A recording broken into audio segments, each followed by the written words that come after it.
Shabbat Shalom. Our scripture reading for today is Psalm chapter 48, verses 1 through 3, 11 and 12. Great is Yahweh, and greatly to be praised in the city of our Elohim, in the mountains of his holiness. Beautiful for situation. The joy of the whole earth is Mount Zion. On the sides of the north, the city of the great king. Elohim is known in our palaces for a refuge. Let Mount Zion rejoice. Let the daughters of Yehuda be glad because of your judgments. Walk about Zion and go round about her. Tell the towers thereof. Shabbat Shalom, family. Our selection today, Marching Up to Zion.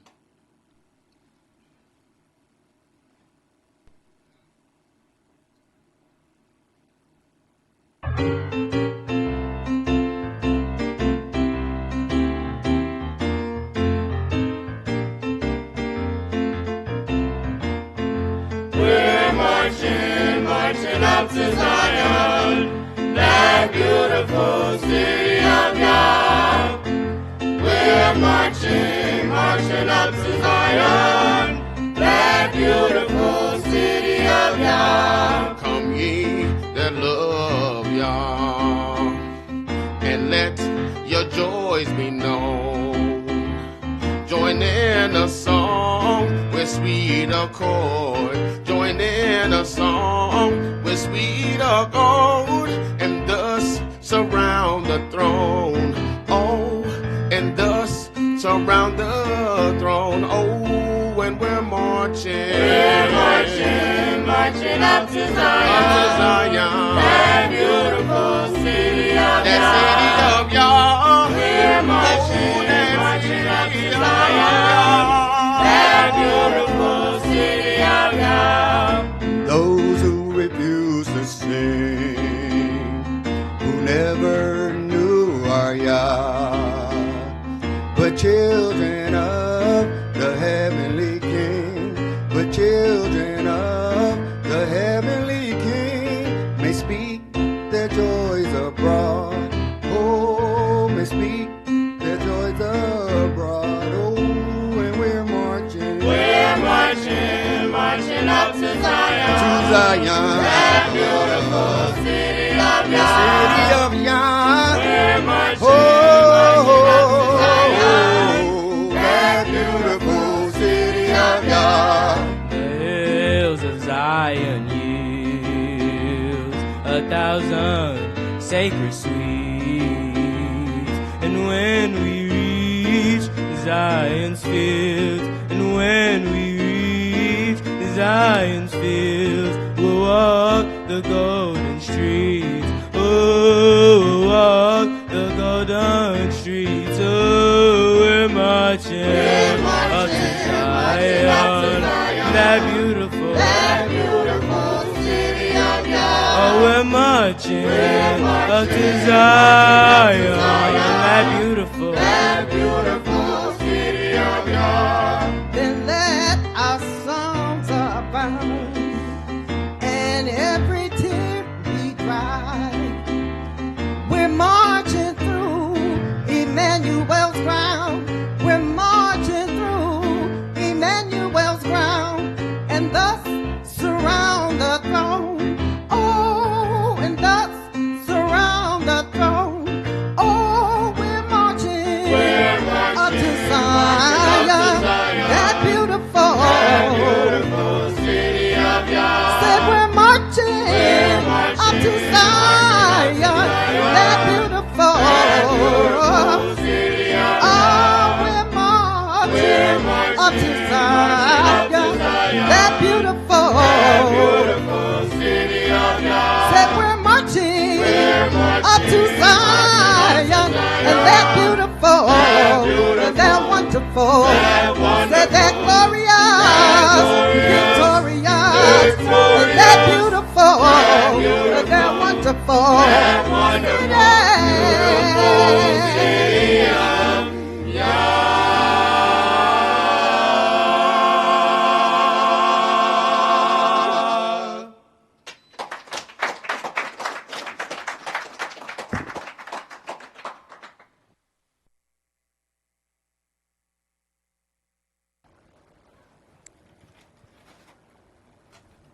The oracles of the UCI, 1 Peter chapter 4, verses 7 through 11.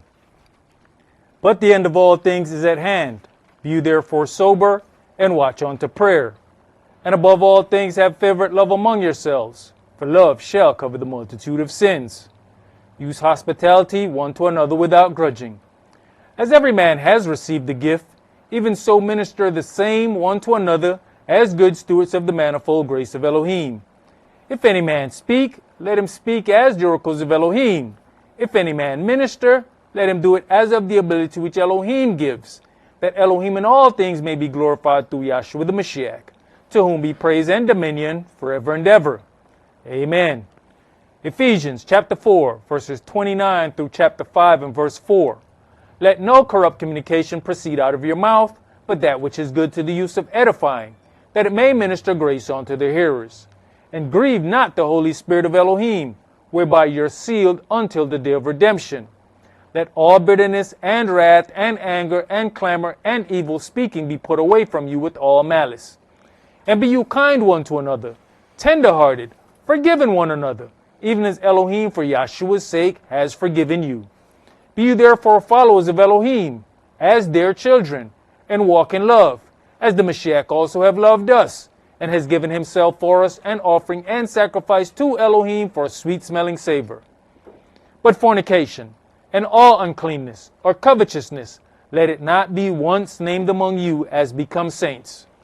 Neither filthiness, nor foolish talking, nor jesting, which are not convenient, but rather giving of thanks. Ecclesiastes chapter 5, verses 1 and 2. Keep your foot when you go to the house of Elohim, and be more ready to hear than to give the sacrifice of fools, for they consider not that they do evil. Be not rash with your mouth, and let not your heart be hasty to utter anything before Elohim. For Elohim is in heaven, and you up on earth. Therefore, let your words be few.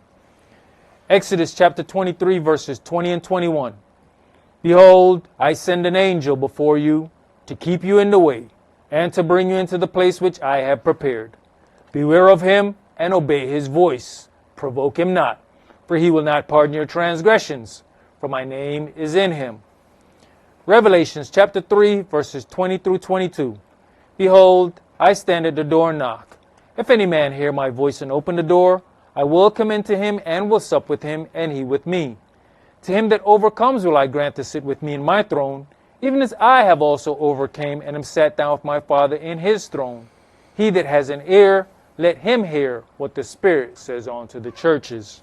All right, Shabbat Shalom. Shabbat Shalom. Which is peace on Yahweh's holy Sabbath day. Welcome to another holy convocation that Yahweh has enjoined unto us here in this body of Yahshua. Now, there are certain things that we hear in oracles, and we hear them so much, you don't, sometimes they get to just become regular. But as we consider the song, Marching Up to Zion, we have to consider, it says that I'm going to send an angel to lead you in the way. Obey him and don't provoke him. We just consider the nice parts of that, but we have instruction that's going to be giving unto us as we're being directed. It was also mentioned in there about corrupt communication. We have to understand what corrupt communication is. We automatically in our mind, when you hear corrupt communication, you think it's something foul or something perverse. Corrupt communication could be the nicest thing that you've ever heard, but it draws you off of what Yahweh wants you to be dealing with. That communication is corrupt. Very easy to notice or pick out something that we think sounds aggressive, and we think that's corrupt. And then you'll look at this individual speaking absolutely as nice and smooth and sweet. That is the most corrupt communication in the room, because it is meant to deceive you or to get you off the path that Yahweh put you on. When the situation where the prophet got ate by the lion, another individual comes up and says, I'm a prophet too. And Yahweh spoke to me and said, you should come on in. He did it, and the lion ended up eating him. But you know who didn't get ate? The liar. only the one who was given instruction. Pause. Go through this entire book. True Israel was kicked out of the land. Why? Because they were given instruction. You have other people that do all the foul things that Israel was kicked out of the land for. They can still do it and be in the land. Why? Because they wasn't given the instructions. The weight is on the ones who were given the instructions. You need to understand that that includes you.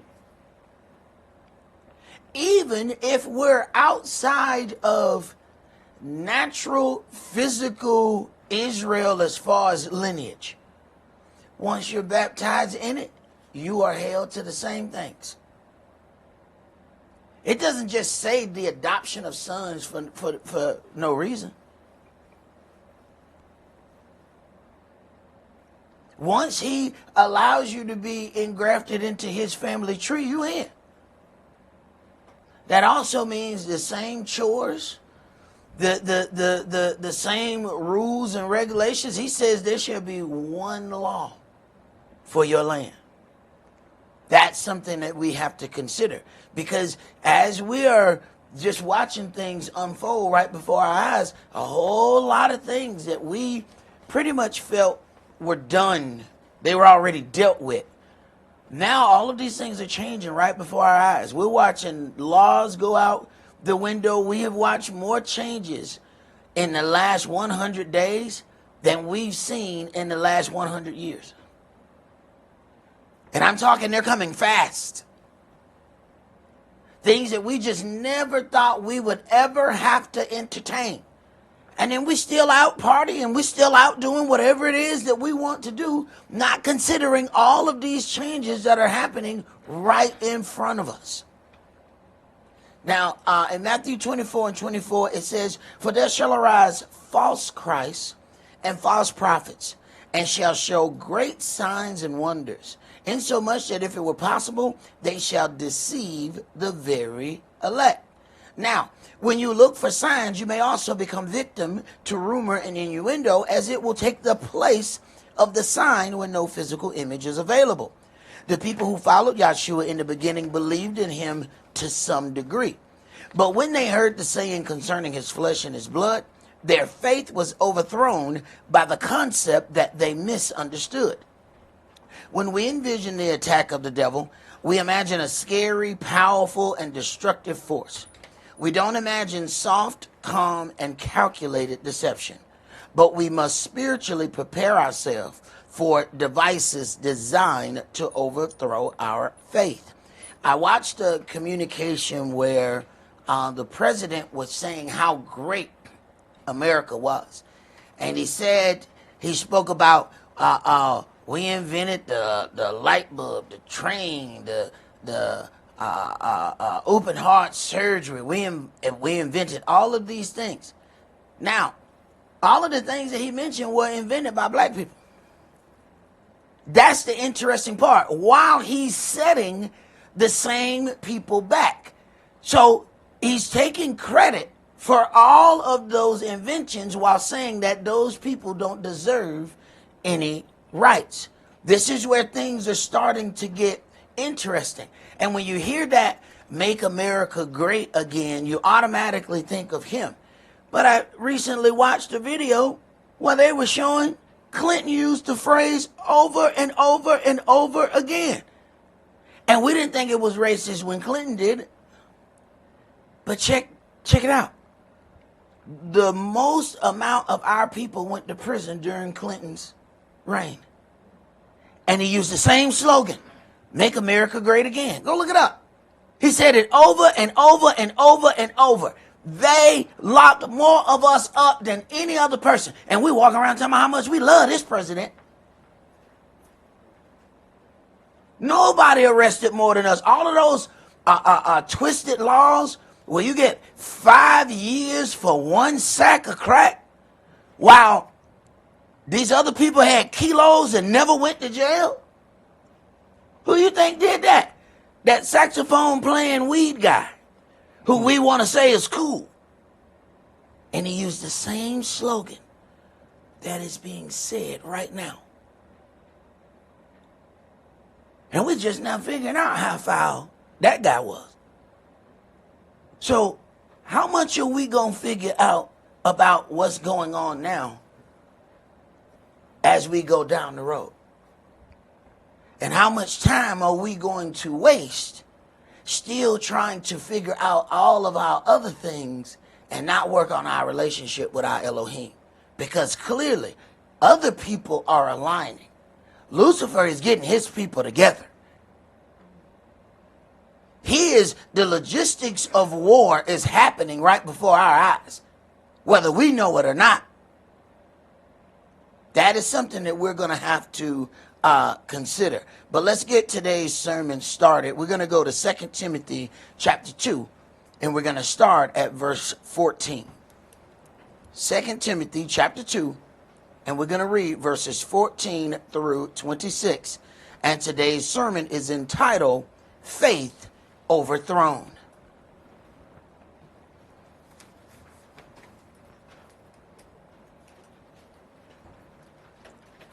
Second Timothy chapter 2, and we're going to start at verse 14. Of these things put them in remembrance, charging them before the Adonai that they strive not about words to no profit, but to the subverting of the hearers. Study to show yourself approved unto Elohim, a workman that needs not to be ashamed, rightly dividing the word of truth. Because what's going to happen is people are going to come with power in their voice saying some things that are not true. And if you haven't studied to show yourself approved, you're going to be moved by the sound of their conviction.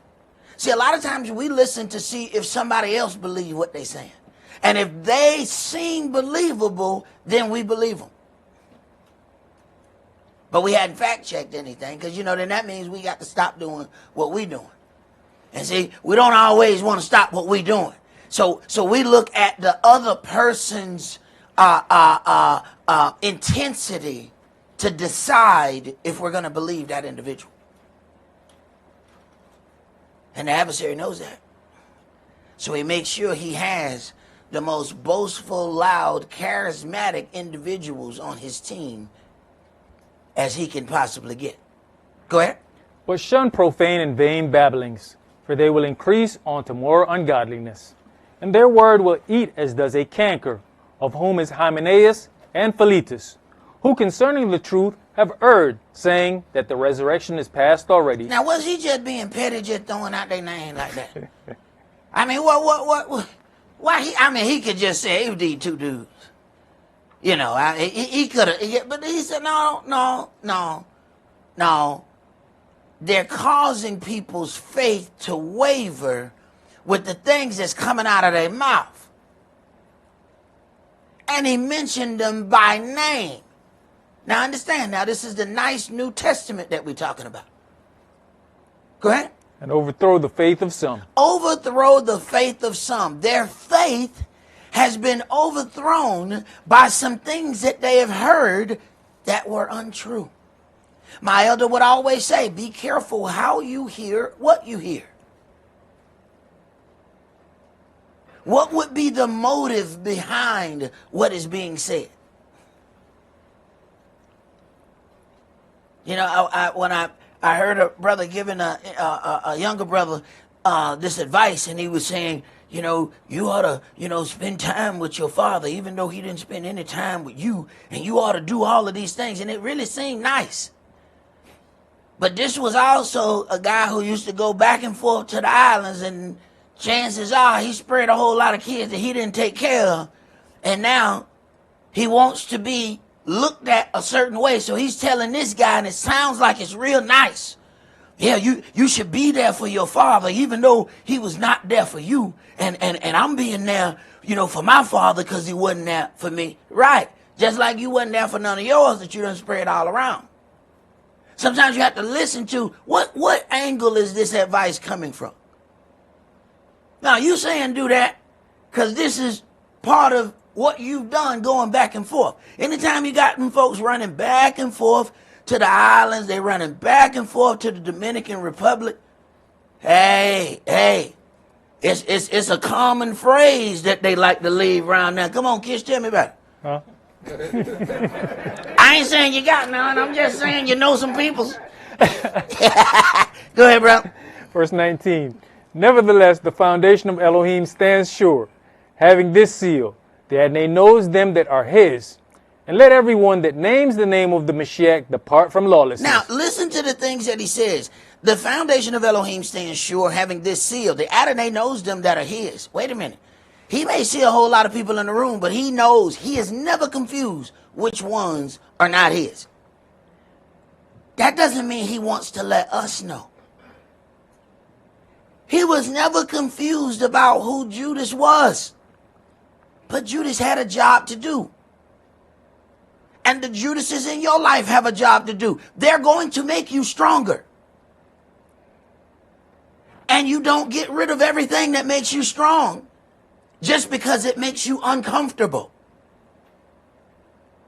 He always knew who he was. He wasn't confused. But y'all gonna be made stronger after watching this. Everybody want to know, is it I? Is it I? Yeah. He talking in circles. It is he that dippeth in the dish. Y'all sure we all dipped in the dish, bruh? I know. Come on, man. Don't play with us, man. Tell me, man, which one of us is it? I'm not telling you. You'll find out when you find out. If I tell you now, yeah, you get the answer, but you don't get to grow. There's growth in this situation. And as a true teacher, he needs to make sure you get it. Even if you get a few scrapes and bruises along the way. You're going to remember that bruise. You're going to have a story. You see this right here? I can tell you a good story about when this happened right here. Okay. Go ahead. But in a great house there are not only vessels of gold and of silver, but also of wood and of earth. Right. And some to honor and some to dishonor. Some to honor and some to dishonor. He said, no. They have a purpose. They have a purpose. Everything in the house can't be for honor. Some of the paper had to be in the kitchen. And some other paper had to be in the bathroom. Now you don't mix your bathroom paper with your kitchen paper. You don't mix those. See, they got a place where they're supposed to be. One for honor, one for dishonor. One to wipe where it come in at. Another one. Go ahead, keep reading. If a man therefore purge himself from these, he shall be a vessel unto honor. But he has to purge himself from those. See? He has to work on allowing himself to be purged. Go ahead. Sanctified and meet for the master's use, and prepared unto every good work. Meat means fit for the master's use. If you allow yourself to be purged, then now he can use you. If you don't allow those things to happen, now even when he tries to use you, there's some unspecified results. You ever read those things when it says, if you charge this with the wrong battery, there will be unspecified results. They don't even tell you what's going to happen because they said, look, we don't, it's a manner of things that could happen. Now, this is supposed to have a regular alkaline D battery. Now, if you put that lithium battery in here, I'm telling you now, we can't guarantee you're not going to explode. We don't know what's going to happen because we did it. And each time we did it, something different happened. That's what they mean, unspecified results. It's too many other results to mention what may happen to you. So we're just going to say unspecified. Okay, go ahead. Flee also youthful lust, but follow righteousness, faith, love, peace, with them that call on the Adonai out of a pure heart. With them that call on the Adonai with a pure heart. Now, how are you supposed to know that? Oh, you're going to have to sit back and watch. He says, not everyone that says, Lord, Lord, shall enter into that kingdom. Wait a minute. Everybody say something. Everybody call. But how you know the difference between who call on a pure heart? You're going to have to sit down and watch for that. That ain't going to be easily recognizable. The foolish versions look just like the wise versions until it got dark. You had no idea. They dressed the same. They walked the same. They talked the same. Until it got dark. Now you find out, wait a minute. You've been carrying a lamp the whole time and ain't no oil in it. Oh, not only are you a foolish virgin, but you're a hypocrite. You've been carrying around a lamp that you couldn't possibly ever light. But you made it look like you were with everybody else. And if Yahweh had not allowed it to get dark, you would always think that they're the same as you. And here it is, you upset about the darkness. The darkness is how he's showing you who it is that's around you. In the daytime, all the virgins look the same. And look at Yahshua. Purposely tarried. Nah. I ain't going yet. But it'll be an easy trip if you go now. Nah. I ain't going yet. No. Let it get dark. All right, it's dark. Nah, it ain't dark enough. Let it get darker. All right, it's darker. Nah, it ain't dark enough. All right, now, let's go.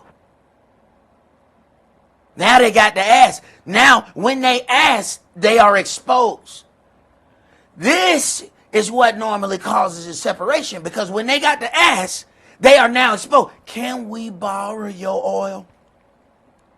Now you know they're hypocrites.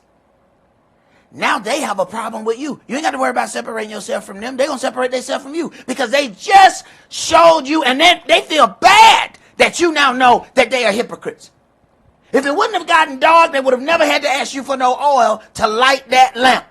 But it got dark in their life and they needed you. Now you have become their enemy once you give them the oil. Yeah, they know I'm a hypocrite now. Now, they need to tarnish your name just in case you tell where they got that oil from. Go ahead. But foolish and unlearned questions avoid, knowing that they do gender strifes. And the servant of the Adonai must not strive, but be gentle unto all men, apt to teach, patient, in meekness, instructing those that oppose themselves, if Elohim peradventure will give them repentance to the acknowledging of the truth. Right, but you got to say something to them. You got to deal with it. If you just let it go, they have no reason to repent. That means they have to be called to the table on it. Go ahead. And that they may recover themselves out of the snare of the devil, who are taken captive by him at his will. Right, but that means you have to enter into a difficult position to even try to pull your brother or sister out of the fire. Let's go to 2 Thessalonians chapter 2.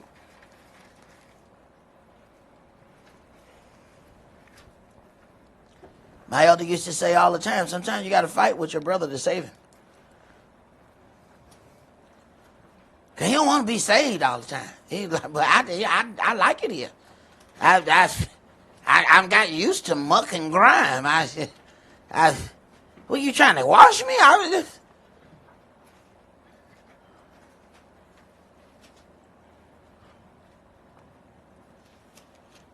Second Thessalonians chapter 2, and we're going to read verses 1 through 17. Now we beseech you, brethren, by the coming of our Adonai Yahshua HaMashiach, and by our gathering together unto him, that you be not soon shaken in mind, or be troubled, neither by spirit, nor by word, nor by letter, as from us, as that the day of the Mashiach is at hand.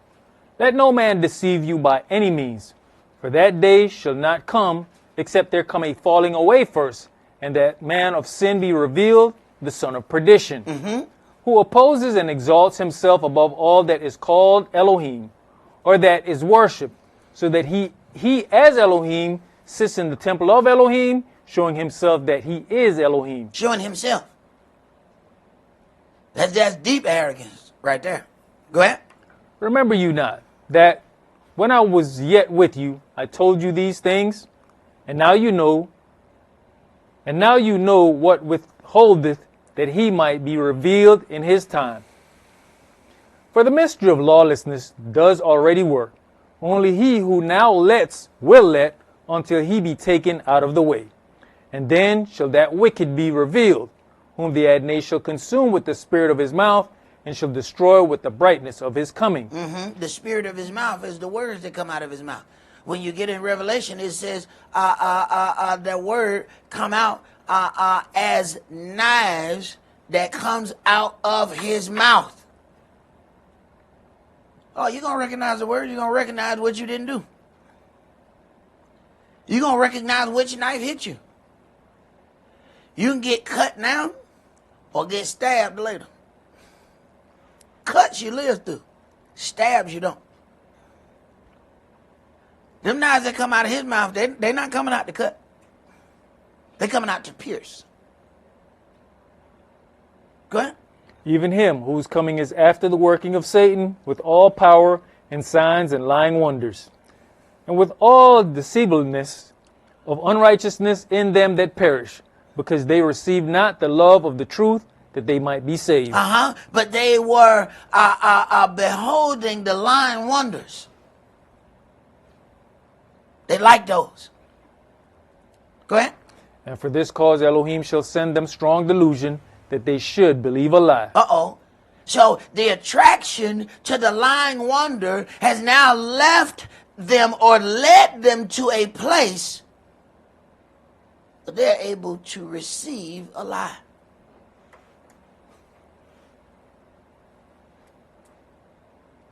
And it's one thing when you read about something, but when it happened to you, you can understand this whole situation of something, some desire that you know ain't right leads you to a place where you then receive a lie. See, I got a gold chain on there. I got this one from Jared. So I know they stuff real, but before I bought that one at Quick Trip, now something led me to go get this one at Quick Trip. That's a nice price right there. I'm lucky my whole neck didn't turn green, but the first time I got to sweating. But what led me to believe that lie? That person didn't have to work that hard to deceive me because I wanted to be deceived already. And you have to ask yourself, how do you get to that point? Go ahead. That they all might be damned who believed not the truth, but had pleasure in unrighteousness. Had pleasure in unrighteousness. Go ahead.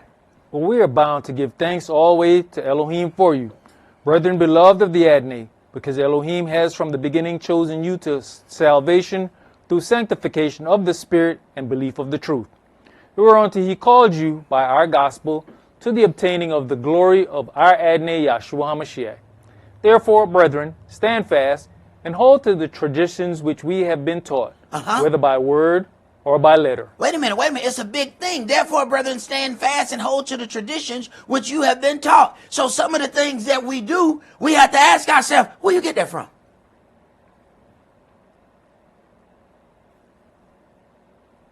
Yahshua says, if they love me, you'll keep my sayings. Wait a minute. Where you get that saying? Who said that? Go ahead. Now our Adonai Yahshua HaMashiach himself, and Elohim, even our Father, which has loved us and has given us everlasting consolation and good hope through grace, comfort your hearts and establish you in every good work, good word and work. All right. And let's go to Matthew chapter 27. Matthew chapter 27, and we're going to read verses 15 through 31.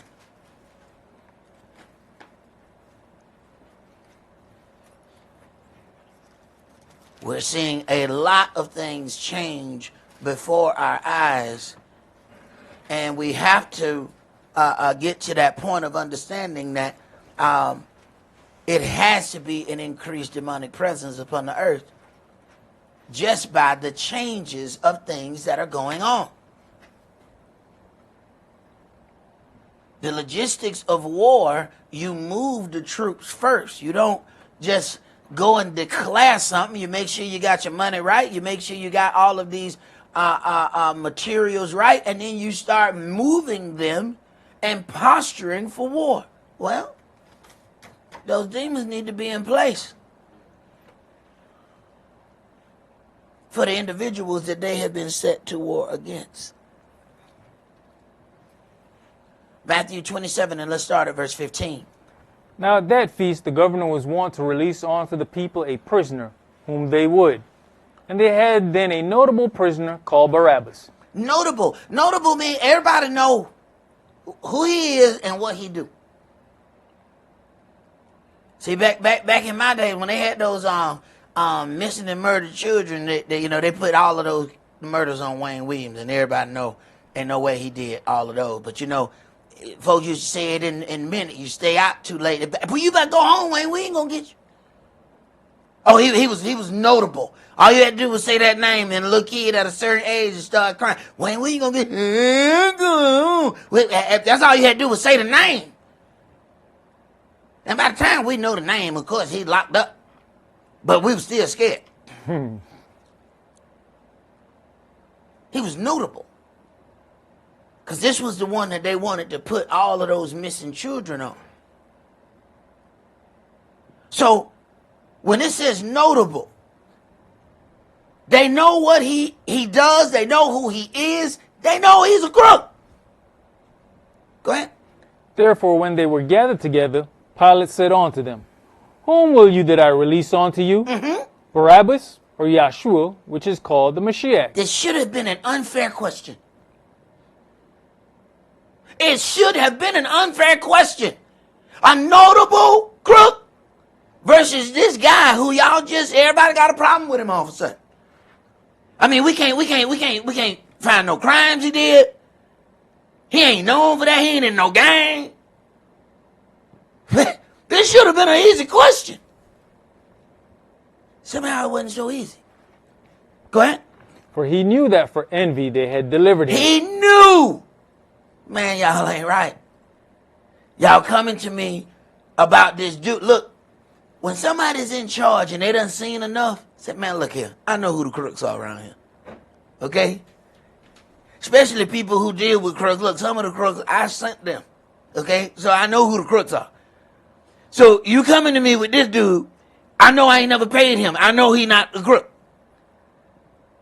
See, they know the crooks. Go ahead. When he was set down on the judgment seat, his wife sent on to him, saying, Have you nothing to do with that just man?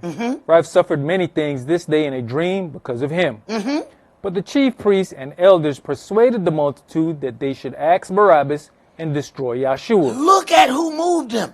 The chief priests and elders persuaded the multitude.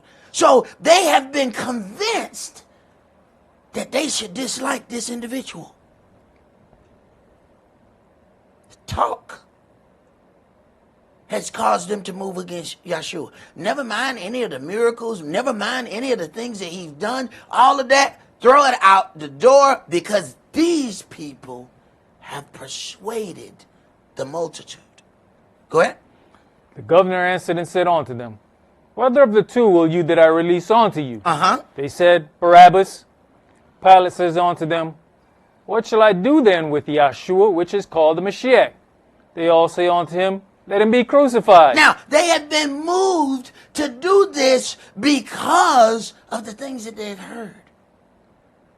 They were persuaded. He ain't done nothing against them, none of these people. But they screaming out, crucify him. Let go the crook. The notable crook.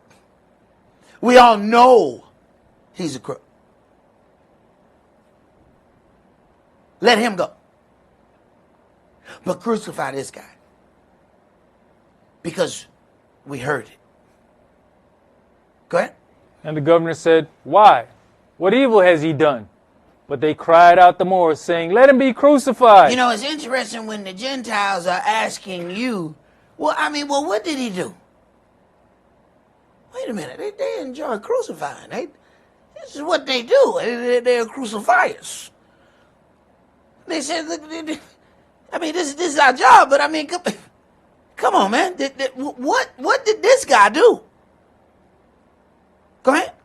When Pilate saw that he could prevail nothing, but that rather a tumult was made, he took water and washed his hands before the multitude, saying, I'm innocent of the blood of this just person. See you to it. He washed his hands. He couldn't even persuade them. Just because of the things that they heard, they are so moved, they can't be unpersuaded. Go ahead. Then answered all the people and said, His blood be on us and on our children. Then released he Barabbas unto them. And when he had scourged Yahshua, he delivered him to be crucified.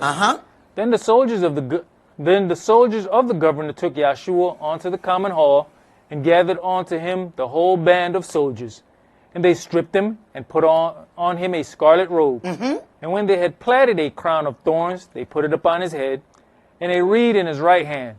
And they bowed the knee before him and mocked him, saying, Hail, King of the Yehudis. All right. So not only are they going to crucify him, they're going to mock him. All of this is because of things they heard. He has not done anything to them, but they were persuaded. Go ahead. And they spit upon him and took the reed and smote him on the head. They spit upon him. A football player just got put out of the game because he spit on somebody the other day. Didn't play the first play. They spitting on the son of Elohim because of what they heard from somebody else. They haven't had any altercation with him. Go ahead. And after that they had mocked him, they took the robe off from him and put his own raiment on him and led him away to crucify him. All right. Now, it is utterly amazing how fast a false narrative can cloud the minds of the people. In the latest Superman movie, the simplest device was used to break Superman down. It wasn't kryptonite. It wasn't vibranium. It was social media. False narratives were posted about him, and eventually the people turned against him. The same people who benefited from his deeds were somehow moved to now see him as a threat. The chief priests were able to perpetuate the same deception against the real Superman, Yahshua, the Anointed One. Let's go to Exodus chapter 7.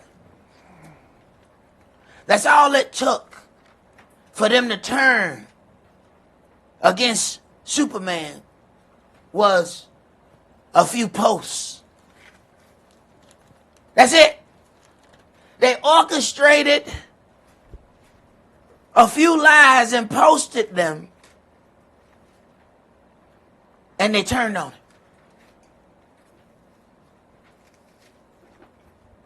So social media was able to do what kryptonite couldn't do. Interesting. Exodus chapter 7, let's start with verses 1 through 13. And Yahweh said unto Moshe, See, I have made you a god to Pharaoh, and Aaron your brother shall be your prophet. You shall speak all that I command you, and Aaron your brother shall speak unto Pharaoh, that he send the children of Israel out of his land. And I'll harden Pharaoh's heart, and multiply my signs and my wonders in the lands of Egypt.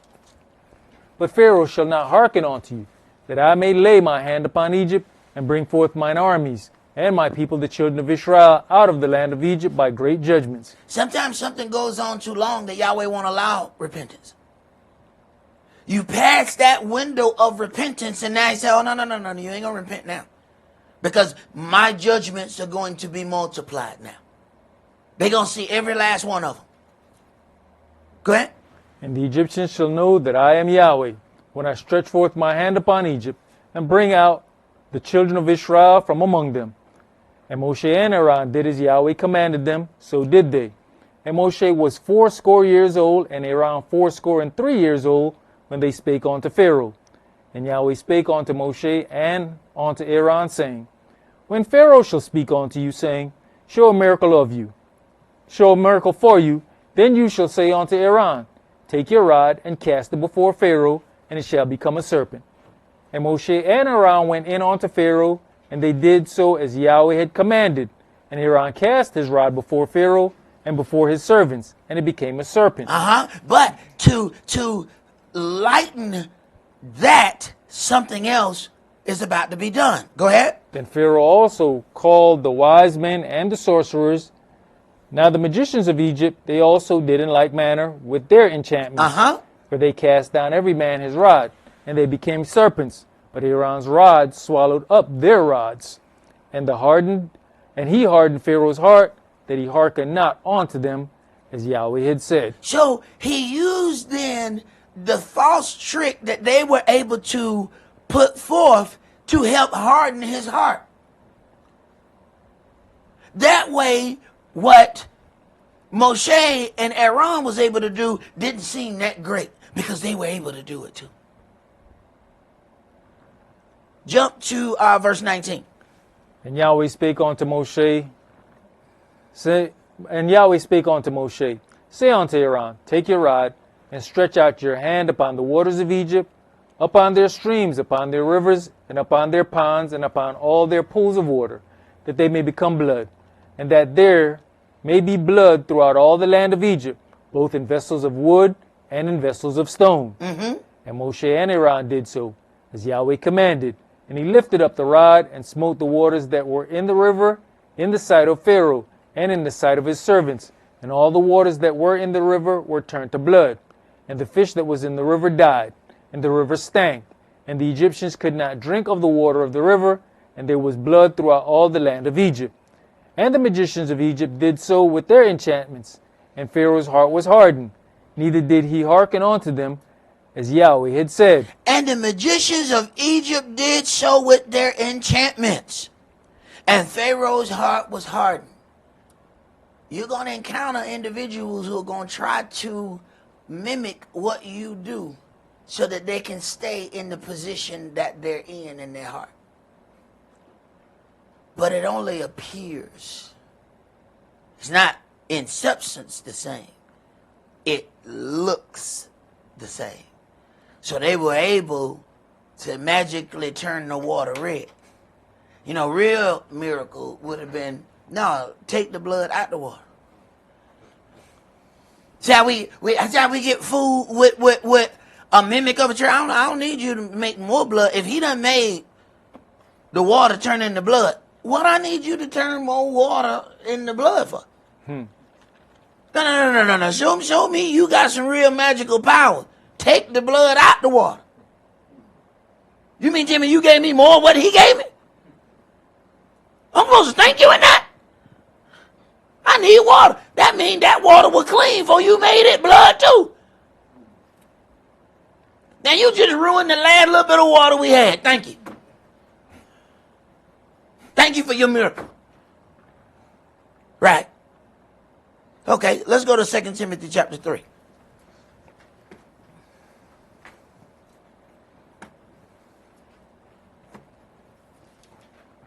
I've been saving that water. And you don't let somebody use up your last water for false divination.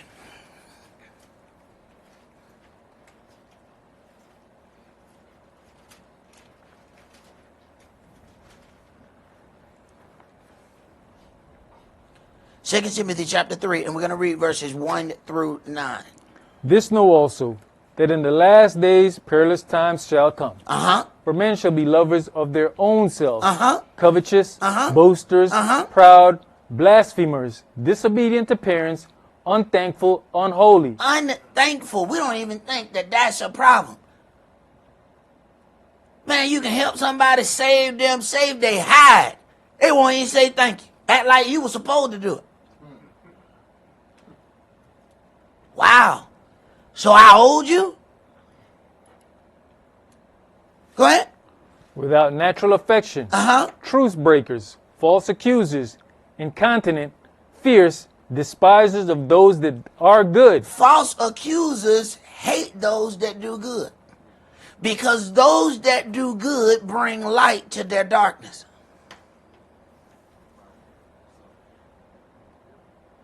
Go ahead. Traitors, heady, high-minded, lovers of pleasures more than lovers of Elohim. We'll spend all our time and money doing the wrong thing. We ain't got 2 cents to do anything for something was right. All our money gone when it's time to do right. That Quran got all your money. Go ahead. Having a form of godliness, but denying the power thereof. From such turn away. For of this sort are they which creep into houses and lead captive silly women laden with sins, led away with diverse lusts, ever learning and never able to come to the knowledge of the truth. Now as Yanese and Jambres withstood Moshe, so do these also resist the truth. Men of corrupt minds reprobate concerning the faith. Wait a minute. So do these resist the truth. Men of corrupt minds reprobate concerning the faith. So they're going to say things to make sure that your faith begins to waver. And it's a slow attack. Everybody know if you get shot, you're going to have some immediate problems. It's the slow poison that we don't notice. See, the individual who poisoned you won't even be standing there by the time you start feeling the pain. So now you're only looking at the individual as you can see. But that individual that slid that poison in it, they're way down the street by now. Go ahead. But they shall proceed no further, for their folly shall be manifest unto all men, as theirs also was. Now, how is their folly going to be manifest? That means somebody going to have to say it. The only way they folly going to be manifested is somebody going to have to stand up and sound their alarm. Somebody going to have to blow that trumpet. Let's go to Acts chapter 19.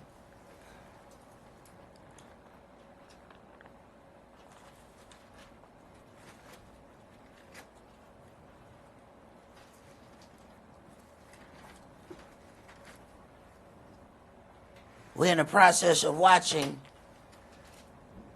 everything that we have known change before our very eyes.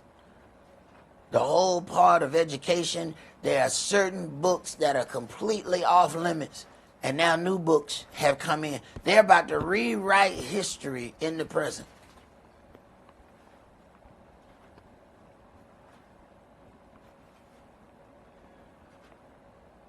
Acts chapter 19, let's start with verses 11 through 16. And Elohim wrought special miracles by the hands of Saul, so that from his body were brought onto the sick handkerchiefs or aprons, and the diseases departed from them, and the evil spirits went out of them. Then certain of the vagabond Yehudims, exorcists, took upon them to call over them which had evil spirits the name of the Adonai Yahshua, saying, We adjure you by Yahshua whom Saul preaches. Now, we read this and we think, this is a trivial thing where these individuals say, you know what, I saw this other person casting out demons and I'm going to do it too. Even when it says, we adjure you by Yahshua whom Paul preached. They don't even preach Yahshua. We watch the same things, but we don't call it out. So wait a minute. Do you not even preach him? But you going to try to cast out, you going to have the same power, but without doing it. That's like not going to work, but still expecting a check. You better be on some disability or something. How you planning on getting paid? You ain't been here. Go ahead. And there were 7 sons of one Sceva, a Yehudim, and chief of the priests, which did so. And now, chief of the priests. Interesting. Go ahead.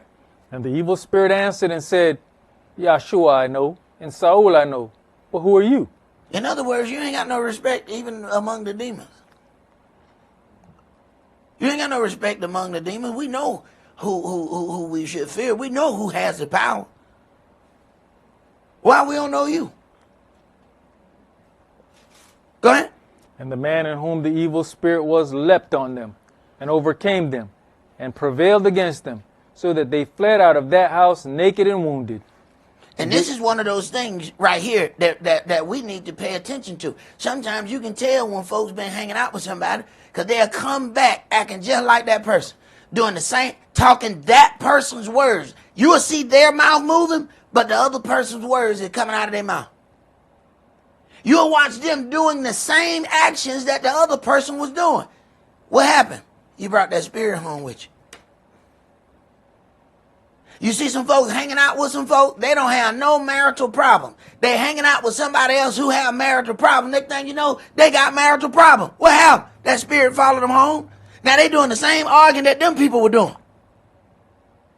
That's why they want to double date with you, so they can drop that spirit off. We should go out on a double date. Hell to the now. Now you keep that spirit over there. I don't want that coming home with me. Now we fussing all night, throwing plates at each other cause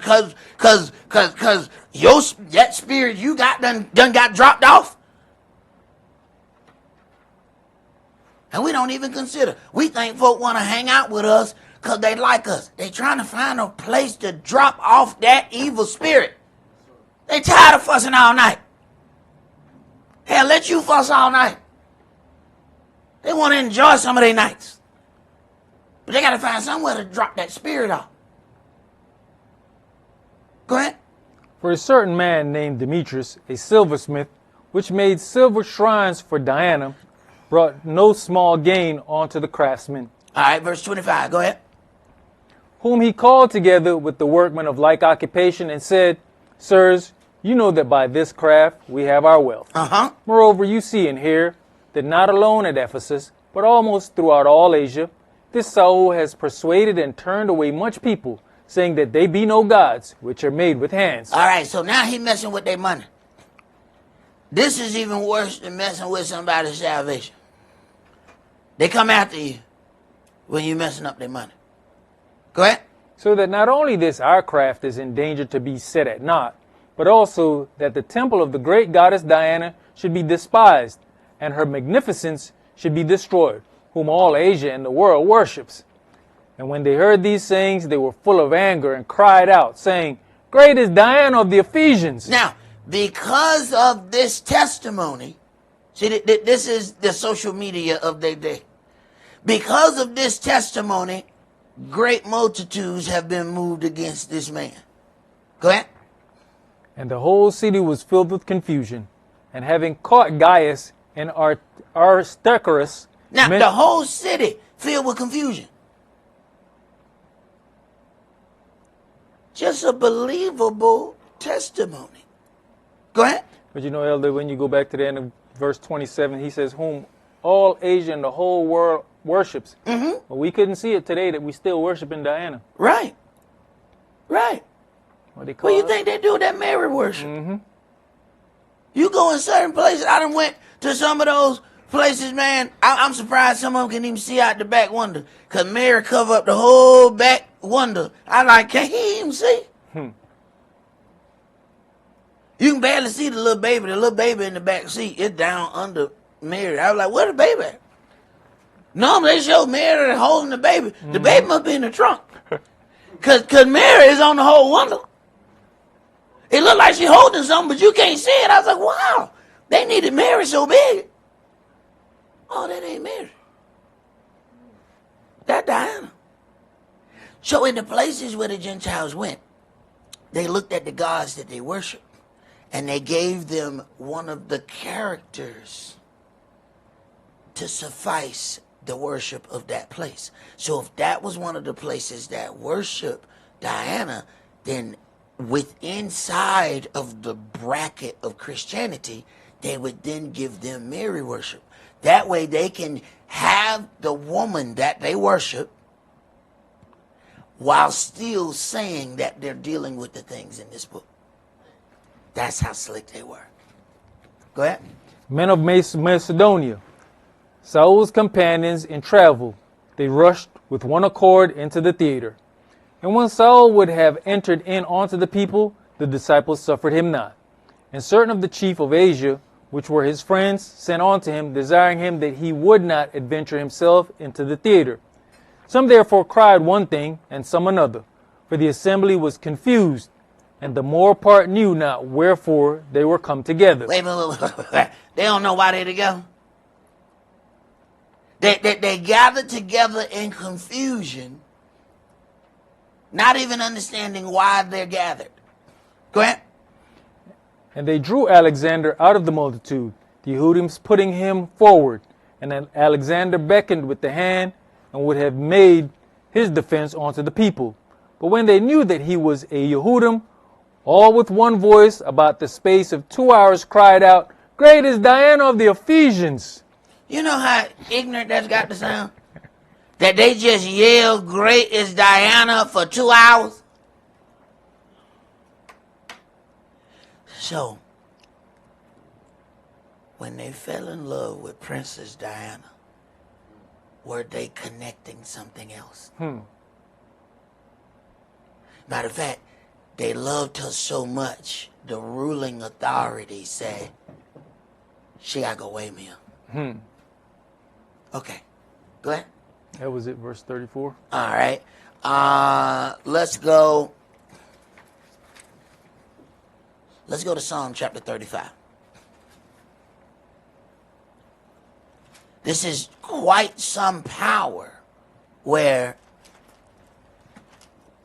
the minds of the individuals have been changed by certain testimony. But then again, what do we think news is? They have hid the actions of the state of Israel for quite some time, but it has been getting out. Last week or so, they bombed some tents. Come on, man. You bombed a tent. It's made out of fabric. There's several things that we don't consider. One missile costs millions of dollars. Where they get the money to spend millions of dollars to bomb a tent? At least when you say you put it in a house, man, there was a brick there. It was at least some wood. Man, when you bombed a tent. Oh, well, but if it's not any of your money, what's the matter? What does it matter? It's just get the $1 million and set it on fire. They got to give you more millions tomorrow. Right. See, when people have to pay for their warfare, they consider, if I can do this job with a knife, let me not waste my missiles. But if somebody else had to pay for your missiles, you don't care. Okay. Psalm 35, let's start at verse 1. Plead my cause, O Yahweh, with them that strive with me. Fight against them that fight against me. Take hold of shield and buckler, and stand up for mine help. Draw out also the spear, and stop the way against them that persecute me. Say unto my soul, I am your salvation. Let them be confounded and put to shame that seek after my soul. Let them be turned back and brought to confusion that devise my hurt. Let them be as chaff before the wind, and let the angel of the Yahweh chase them. Let their way be dark and slippery, and let the angel of Yahweh persecute them. For without cause have they hid for me their net in a pit, which without cause they have digged for my soul. Let destruction come upon him at unawares, and let his net that he has hid catch himself. Into that very destruction let him fall. Right. It's what the old people used to say all the time. Whenever you dig a hole, dig two. One for them, one for you. Because eventually you're going to fall in that hole that you dug. See, life going to make you forget where you put the hole. Go ahead. And my soul shall be joyful in Yahweh. It shall rejoice in his salvation. All my bones shall say, Yahweh, who is like unto you, which delivered the poor from him that is too strong for him? Yes, the poor and the needy from him that spoils him. False witnesses did rise up. They laid to my charge things that I knew not. False witnesses did rise up. They laid to my charge things that I knew not. If they've done it unto your Messiah, get ready for it to be done unto you. I know you ain't better than him. I know you know that. See, what Yahweh has to do is toughen up your skin so people lying on you don't hurt you. I remember in the beginning of this walk, I was so hurt when somebody lied on me. It was like, man, you question my character, you question this. It bothered me. After a while, you get to the point where you ain't lied on me yet. I mean, damn, I thought I meant more. Because normally, I must be doing something wrong. your skin get thicker. They did this to your God, King, High Priest. What can you possibly do that's going to be better than what he did? You can't. And if they was able to lie on him, spit on him, slap him in the head, what do you expect for yourself?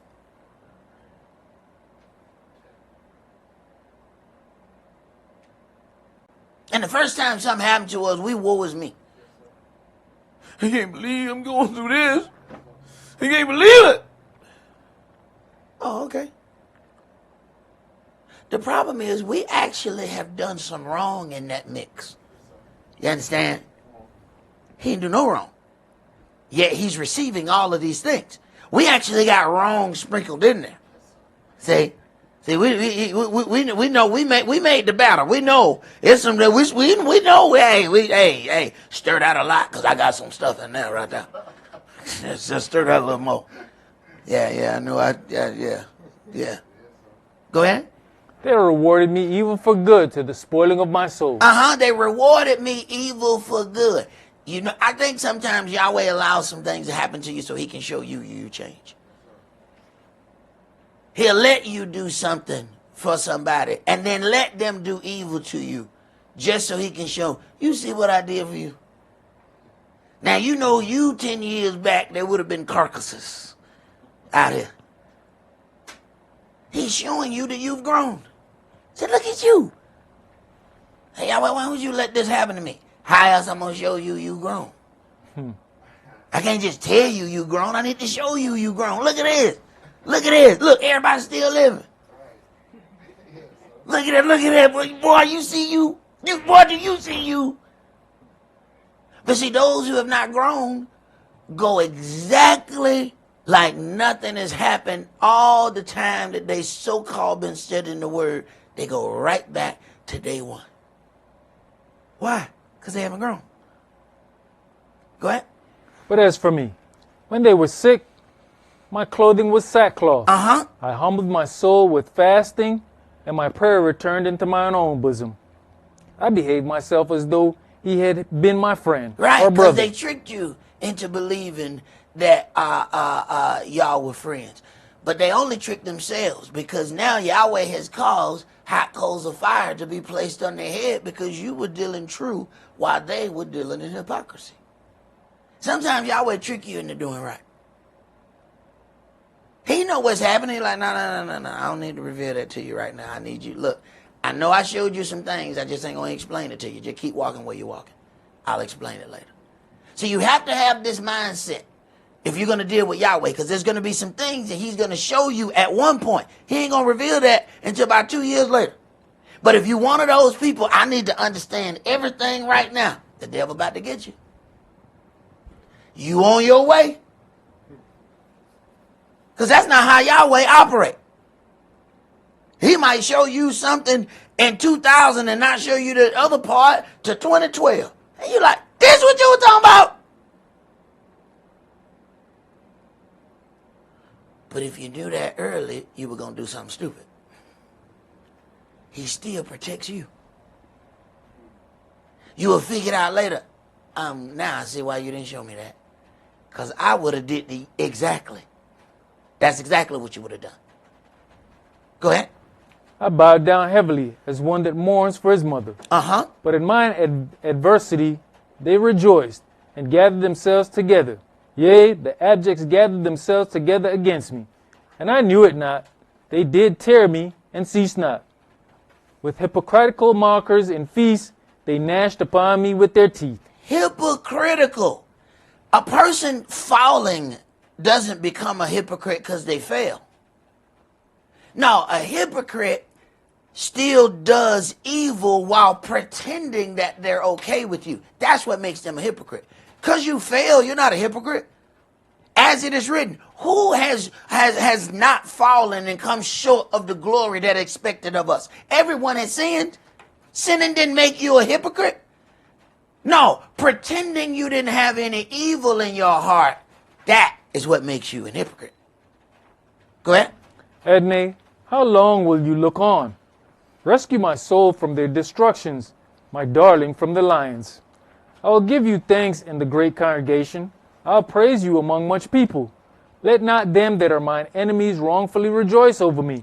Check this out. In verse 15, it says, but in mine adversity they rejoice and gather themselves together. You know, we kind of, in going and doing what we do, there's certain things that we just kind of push to the side. When my elder got sick, and I know you remember this, when Elder Yaakov got sick, there were people who showed up right in his last days. Mm-hmm. They wanted to see him die. I think back, there were people who were not a part of this congregation. When I got sick is when they showed up. And if you think back, they were showing up to see me fall. But then that didn't happen. And then Yahweh in turn gave me everything that they were trying to get. That made them even hate me even worse. Because they came to watch me die. Having lived through that before, it's interesting to see, oh, that's what happened. Because you got to think, there were certain individuals that they were not here. We knew them before, but they didn't show up till I got sick. I came back in. When they come back? Yeah, they came back when you got sick. Interesting. I'm just going to take that and sit it on the shelf. I know what to do with that later. Well, now I know. Go ahead. Neither let them wink the eye that hate me without a cause. For they speak not peace, but they devise deceitful matters against them that are quiet in the land. Right, they don't know how to speak peace. Go ahead. Yes, they opened their mouth wide against me and said, aha, aha, I have seen it. This you have seen, O Yahweh, keep not silence. O Adonai, be not far from me. Stir up yourself and awake to my judgment, even unto my cause, my Elohim and my Adonai. Judge me, O Yahweh, my Elohim, according to your righteousness, and let them not rejoice over me. Let them not say in their hearts, ah, so would we have it. Let them not say, we have swallowed him up. Let them be ashamed and brought to confusion together that rejoice at mine hurt. Let them be clothed with shame and dishonor that magnify themselves against me. Let them shout for joy and be glad that favor my righteous cause. Yes, let them say continually, let Yahweh be magnified, which has pleasure in the prosperity of his servants. And my tongue shall speak of your righteousness and of your praise all the day long. And my tongue shall speak of your righteousness and of your praise all the day long. We need to understand. We look at some things and see belief. We need to understand it says in this book, the devils also believe. So I hope you ain't dismayed or you're not tricked by that sign. The devils believe too. What did the evil spirit say? Yahshua, I know. Saul, I know. They believe in them. They know them. And they're not going to follow. They're not going to obey. But they know them. They know the power of them. And they said, well, you're not one of them. So we're about to show you a little something. But they believe. Let's go to Matthew chapter 26.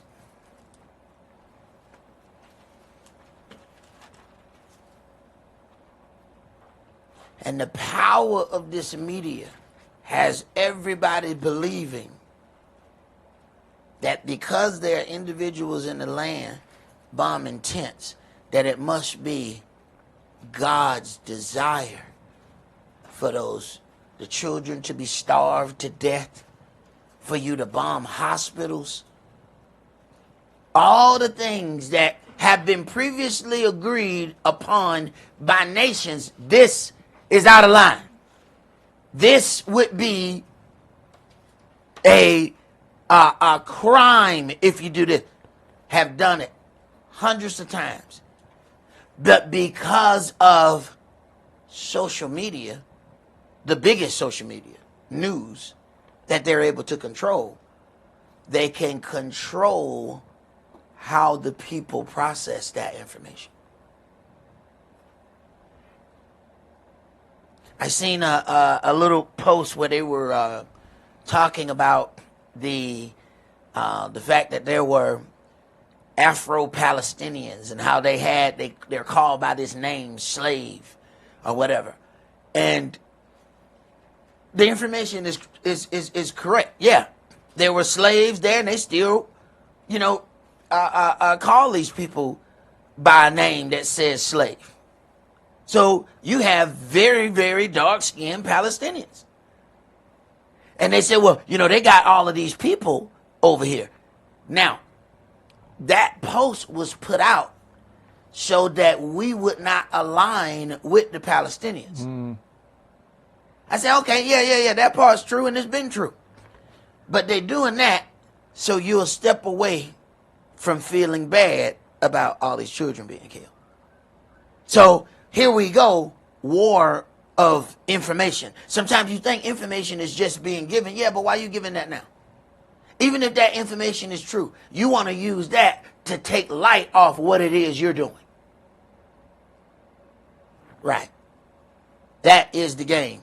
Matthew chapter 26, and let's start at verse 30. And when they had sung an hymn, they went out into the Mount of Olives.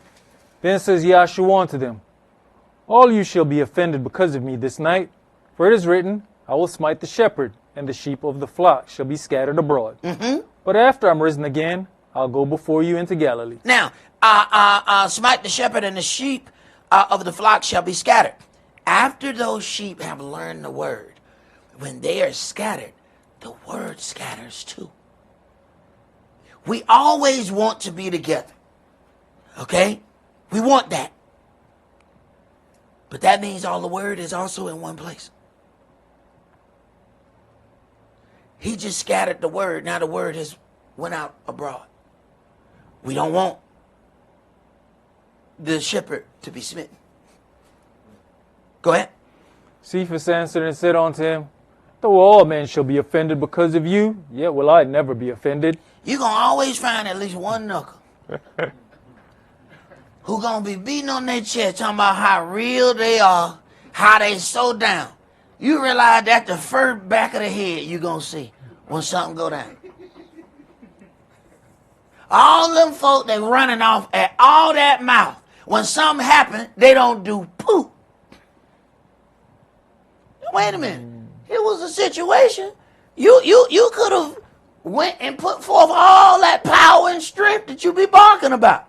Where was it? Nowhere to be found. Go ahead. Yahshua said unto him, verily I say unto you that this night, before the cock crow, you shall deny me 3 times. Yo, you gonna deny me? Not me, I'm down like 4 flat tires. Nobody love you like I love you. Right. You gonna deny me in a minute. Not me. You ain't never seen nobody really me. Ain't nobody love you like I love you. You talking about this right here? I'm telling you, I'll go down for you, Yahshua. Right. You gonna go down, all right? In a minute. Go ahead. Cephas said unto him, though I should die with you, yet will I not deny you. Oh, boy, he talking that talk. He talk that talk. Right. But when it's time to walk that walk, he going to be a wheelchair there. He ain't going to be able to walk it. Go ahead. Likewise also said all the disciples. All of them said. So what happened? They now been persuaded to talk the same crap he talked. Right. Jump to verse 47. Rise, let us be going. Behold, he is at hand that does betray me. And while he yet spake, lo, Yehudis, one of the 12, came, and with him a great multitude with swords and staves from the chief priests and elders of the people. Now he that betrayed him gave them a sign, saying, whomsoever I shall kiss, that same is he. Hold him fast. The whoever I shall kiss, this is the one that you need to take. Check that out. Are we prepared? You know, a lot of these things that we read, we only consider that they're going to happen or they only happen to Yahshua. He says if they have called the son of Elohim Beelzebub, how much more shall they do to him of his household? A lot of times we're reading something and we thinking it's past. It is already done. It was done to Yahshua. We don't have to worry about that. Okay. Go ahead. And forthwith he came to Yahshua and said, Hail, Master, and kissed him. And Yahshua said unto him, Friend, wherefore are you come? Then came they and laid hands on Yahshua and took him. And behold, one of them which were with Yahshua stretched out his hand and drew his sword and struck a servant of the high priest and smote off his ear. All right, now he was down for a second. He was down. He swung. Go ahead. Then said Yahshua unto him, Put up again your sword into his place, for all they that take the sword shall perish with the sword. Now wait a minute. When everybody didn't follow, you know, a lot of people can swing as long as everybody gonna swing. All right, now I'm gonna swing, and then we all swinging. But then when they were like, wait a minute, so we not gonna jump them? Yeah. Oh no, I don't do this. Go ahead. Thinketh you that I cannot now pray to my Father, and he shall presently give me more than 12 legions of angels? Right. He said, look, you ain't my backup. I hope you understand that you ain't my back. You think I depend on your little physical sword? Is that what you think? I hope you don't think that you my backup. Go ahead. But how then shall the scriptures be fulfilled, that thus it must be? This must happen. Go ahead. In that same hour said Yahshua to the multitude, Are you come out as against a thief with swords and staves for to take me? Uh-huh. I sat daily with you teaching in the temple, and you laid no hold on me. I sat daily with you teaching in the temple, and you laid no hold on me. What he saying? Hypocrite. You sat right there amongst all the people, and it was one thing, but now you're going to come out here with all of this? Right. Go ahead. But all this was done that the scriptures of the prophets might be fulfilled. Then all the disciples forsook him and fled. And Now remember now, all them was saying, what he said. We swinging. Right. Yeah, their garments are swinging in the wind as they run. Right. Go ahead. And they that had laid hold on Yahshua led him away to Caiaphas, the high priest, where the scribes and the elders were assembled. But Cephas followed him afar off, onto the high priest's palace, and went in. Now, this is commendable. All right, so he wavered. See, there's a part where sometimes we do wrong, and then we say, you know what? I need to rethink this. Go ahead. And sat with the servants to see the end. Now the chief priests and elders and all the council sought false witness against Yahshua to put him to death, but found none. Yea, though many false witnesses came, yet found they none. At the last came 2 false witnesses, and said, This fellow said, I am able to destroy the temple of Elohim, and to build it in 3 days. And the high priest arose and said unto him, Answer you nothing? What is this which these witness against you? But Yahshua held his peace. Now, he know who he talking to. These same people are trying to get him killed. He know who he talking to. He's trying to force him into saying something. You ain't gonna say nothing? You ain't gonna say nothing? These people accusing you? Now watch what happens when you start talking. Go ahead. But Yahshua held his peace, and the high priest answered and said unto him, I adjure you by the living Elohim, that you tell us whether you be the Mashiach, the son of Elohim. He had to go and throw Elohim in it. Go ahead. Yahshua says unto him, You have said, Nevertheless I say unto you, hereafter you shall see the Son of Man sitting on the right hand of power and coming in the clouds of heaven. All right. So he pushed him until he talked. Now watch what happened. Then the high priest rent his clothes, saying, He has spoken blasphemy. Ain't that what they were pushing him to do in the first place? The whole part about it is keep pushing him, pushing him, pushing him until he says something, and then use what he has said, take it out of context, and then crucify him with it. You think he didn't know that? Soon as he talked, they said, we don't even need no more witnesses. We got everything we needed. So why you think they was pushing him? Pushing him. Pay attention, because the same thing going to be done to you. Go ahead. What further need have we of witnesses? We don't even need no more witnesses. Go ahead. Behold, now you have heard his blasphemy. What think you? They answered and said, he's guilty of death. Now you understand why when they first started talking to him, he kept writing on the ground and wouldn't talk. He know we're going to have me talk to these people. The same thing applies to today. You had a right to remain silent. Anything you say can and will be used against you. You notice that it don't say any of that can and will be used for you? You don't think that's interesting? That everything you say can and will be used against you. None of it can be used for you. You realize that it's just hearsay when it's good, but it's a confession if it's bad? They just told you. You have the right to remain silent. Anything you say can and will be used against you. They didn't promise you that any of this would be used for you. You then agreed and start talking. Right. Go ahead. Then did they spit in his face and buffeted him. Uh-huh. And others smote him with the palms of their hands, saying, prophesy unto us, you Mashiach, who is he that smote you? All right, let's go to Acts chapter 24.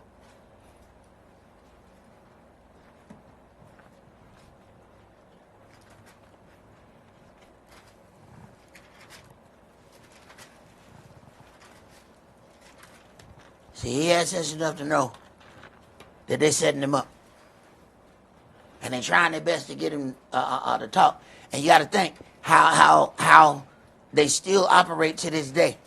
One of the things they did to Bill Cosby, they called him in for a deposition for some other thing. Wrote down, none of this is a civil matter, blah, blah, blah, blah, blah. None of this can be used against you. They got him to talk on one thing, then turn around and use that to come at him, which was completely illegal. That's why some of the people were arguing. They said, no, what you did was against the law.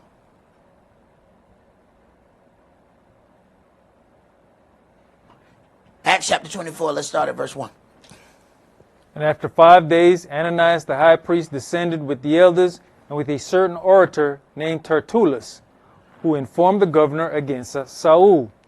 And when he was called forth, Tertullus began to accuse him, saying, seeing that by you we enjoy great quietness, and that very worthy deeds are done unto this nation by your providence, we accept it always, and in all places, most notable Felix, with all thankfulness.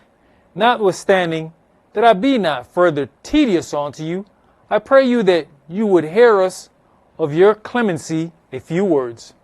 For we have found this man a pestilent fellow, and a mover of sedition among all the Yehudims throughout the world, and a ringleader of the sect of the Nazarenes. Are you ready for this to be said about you? So, you know, it's real easy to read this as long as you're not the person in here who is spoken about. Go ahead. Who also has gone about to profane the temple, whom we took and would have judged according to our law. But the chief captain, Lysias, came upon us, and with great violence took him away out of our hands. So we would have already dealt with him according to our law. Under what we would have killed him. But somebody came and took him violently.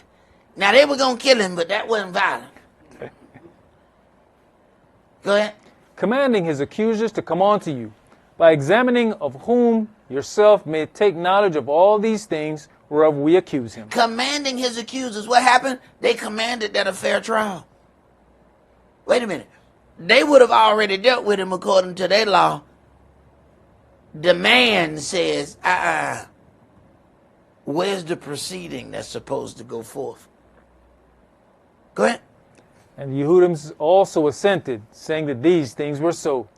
Then Saul, after that the governor had beckoned on to him to speak, answered, For as much as I know that you have been of many years a judge unto this nation, I do the more cheerfully answer for myself. I don't need no lawyer. Let me give me the mic. Go ahead. Because that you may understand that there are yet but 12 days since I went up to Jerusalem for to worship. And they neither found me in the temple disputing with any man, neither raising up the people, neither in the synagogues nor in the city. Neither can they prove the things whereof they now accuse me. In other words, they're a liar. And he didn't just sit there and say, you know what, I'm going to turn the other cheek and I'm just going to let them lie and let other people's faith fail. No, I'm telling you, they lying. They accusing me, but they can't prove any other things that they have accused me. Go ahead. But this I confess unto you, that after the way which they call heresy, so worship I the Elohim of my fathers. I'm going to tell you why they got a problem with me. Go ahead. Believing all things which are written in the law and in the prophets, and have hope toward Elohim, which they themselves also allow, that there shall be a resurrection of the dead, both of the just and unjust. Everybody going to be resurrected. So Saul never believed in heaven. Wait a minute. It's half their doctrine come forth from him, they say. Well, he said the just and the unjust going to be resurrected. That don't fit their teaching. So once again, we got teaching that don't come out of this book. You got to start being real careful when you get thought processes that don't come from here. Where they come from? Why ain't these people saying, I know my uncle is looking down on me? How is it that we can't read this nowhere? Go ahead. And herein do I exercise myself to have always a conscience void of offense toward Elohim and toward men. Now after many years I came to bring alms to my nation and offerings, whereupon certain Yehudians from Asia found me purified in the temple, neither with multitude nor with tumult, who ought to have been here before you and object if they had aught against me. Wait a minute. They ought to have been here with their testimony. Judgment has to be righteous. Where are the people who accuse me? They should be standing here that I can talk to them face to face. But see, this is not how liars like to operate. They like to talk to people one-on-one. This is how they operate. Why are you having all these one-on-one conversations? Go ahead. Or else let these same here say, if they have found any evil doing in me while I stood before the council, except it be for this one voice that I cried standing among them, touching the resurrection of the dead, I am called in question by you this day. Now, you find that liars desire to speak to each person individually. This helps their false witnessing campaign. You find that when you get false witnesses together in a room, they often go silent. They are aware that they have spoken a different version of the story to various individuals. So they won't get caught in one lie. They will get caught in multiple lies if they speak. So the same people who were walking around accusing all of a sudden stop talking when it's time for diligent inquiry. Diligent inquiry goes according to how it's written in Moshe's law. Let's go to Luke chapter 6. See, to make your faith waver, it has to be a false trial. There has to be information that's inadmissible. Because if you hear the whole story, you're going to change your viewpoint. They need to make sure that you don't hear the whole story.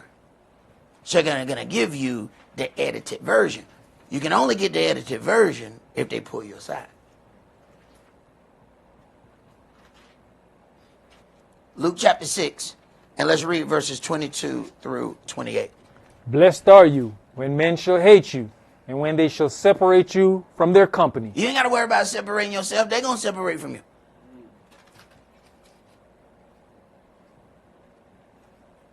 When I was out in them streets, I was invited to every party.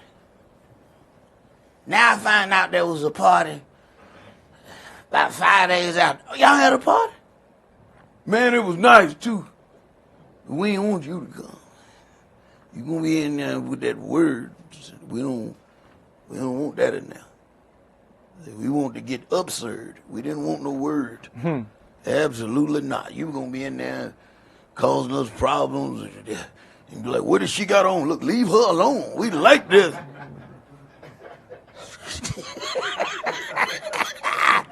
So they somehow my invitation got lost in the mail. Okay. Yeah. Go ahead, bro. And shall reproach you, and cast out your name as evil for the Son of Man's sake. They're going to cast out your name as evil. Why? Because you don't do the same thing that they do. You must be evil. Go ahead.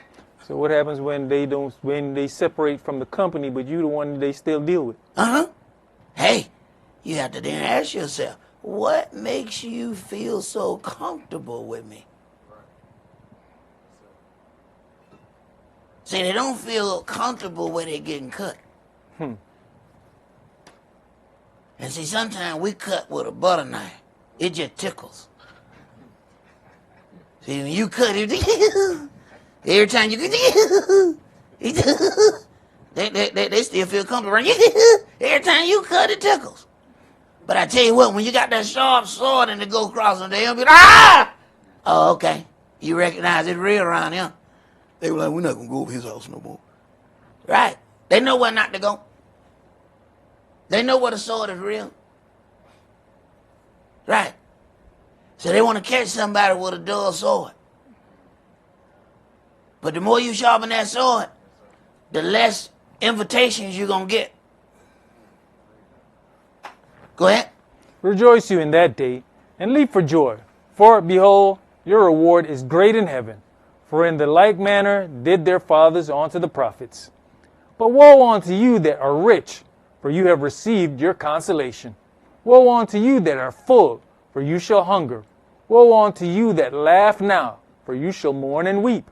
Woe unto you, when all men shall speak well of you, for so did their fathers to the false prophets. Wait a minute. These are the things that we want. We want to be spoken well of all the time. He said, I'm telling you, you got problems.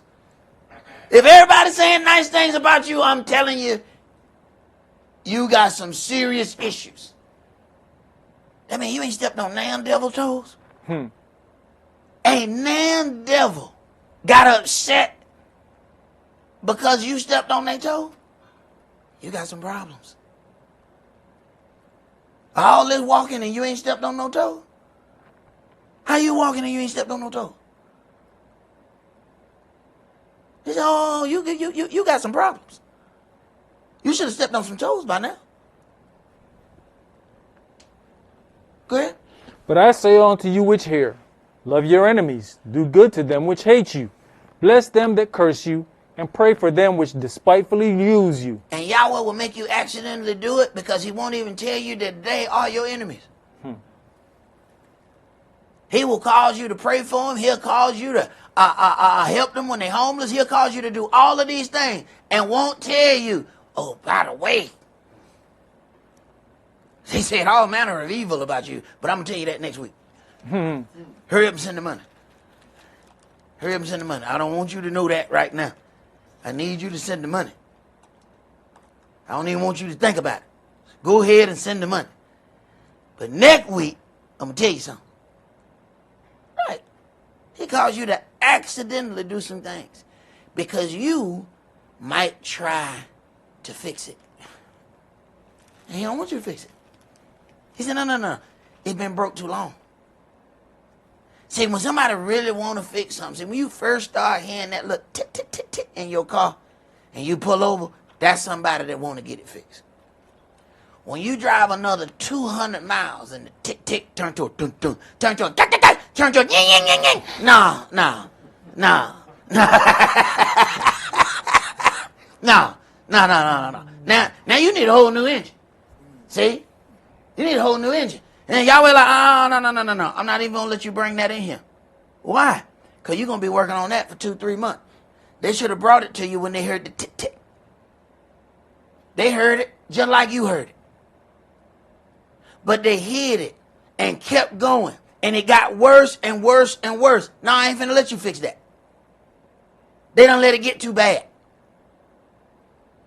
Go ahead. That was it. That was it. Let's go to Jude chapter 1. And I want you to read verses 16 through 19. 13:29. Okay. Appreciate it.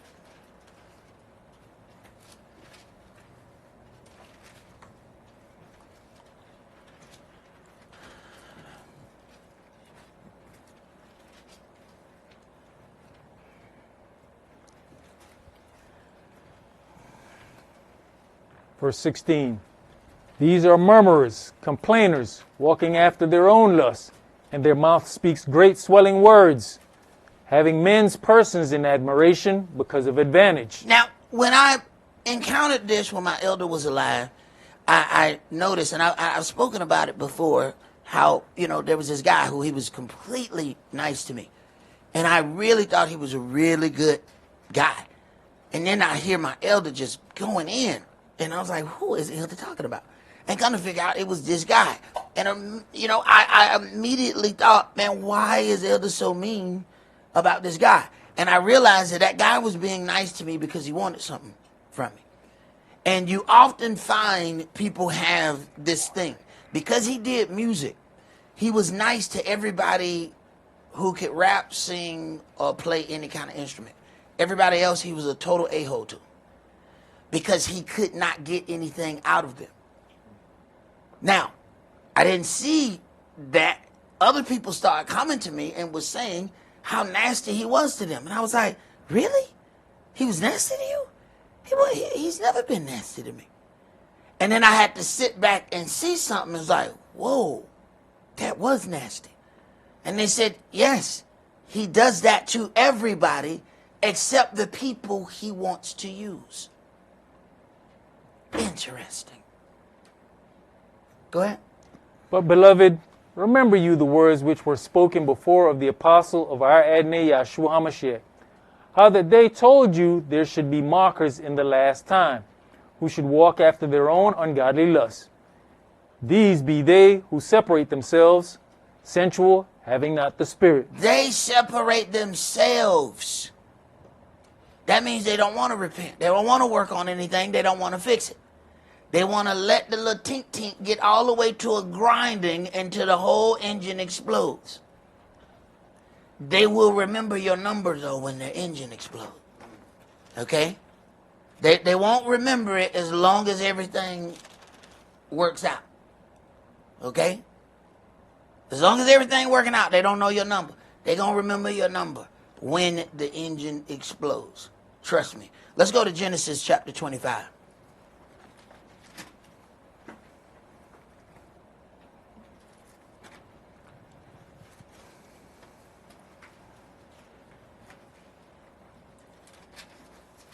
Genesis chapter 25, and let's start at verse 27.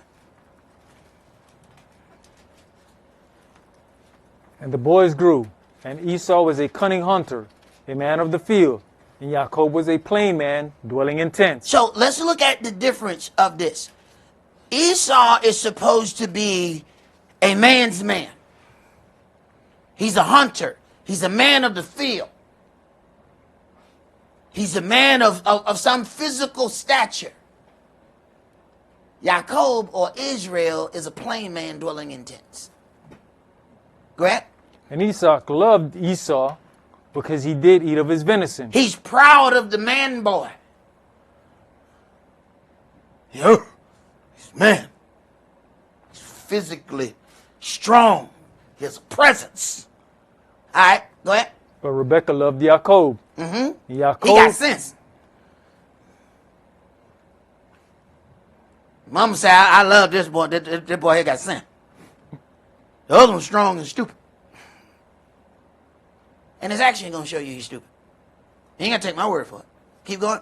Jacob side pottage, And Esau came from the field, Uh-huh. and he was faint.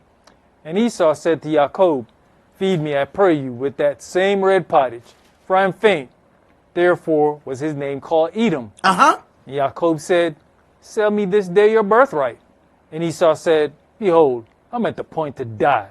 And what profit shall this birthright do to me? There are certain things that should never be for sale. I don't care what your situation is. He said, what good does it do me? So he's a man of opportunity. It does not do me any good at this moment. I'm willing to sell it. But when it's profitable, I want it back. Go ahead. And Jacob said, swear to me this day. And he swore unto him. Wait a minute. He swore unto him. He has gone on another level of entering into this covenant. Go ahead. And he sold his birthright unto Jacob. Then Jacob gave Esau bread and pottage of lentils, and he did eat and drink, and rose up and went his way. Thus Esau despised his birthright. Now this is where things are interesting, okay? Because of what he has done. Now let's jump to chapter 27. Chapter 27, and let's start at verse 34. When Esau heard the words of his father, he cried with a great and exceeding bitter cry, and said unto his father, bless me, even me also, O my father. Now the birthright means something.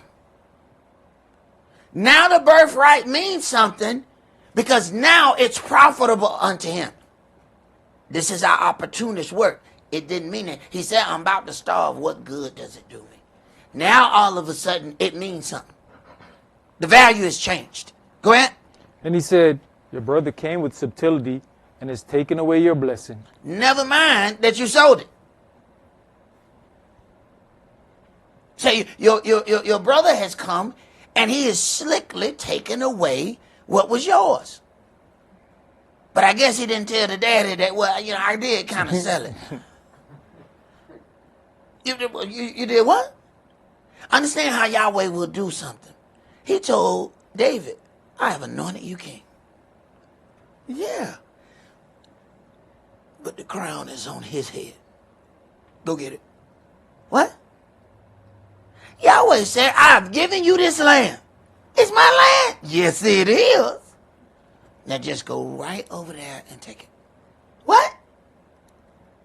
Okay. He has sold his birthright. Yeah? Okay. Now go over there and get it. Go ahead.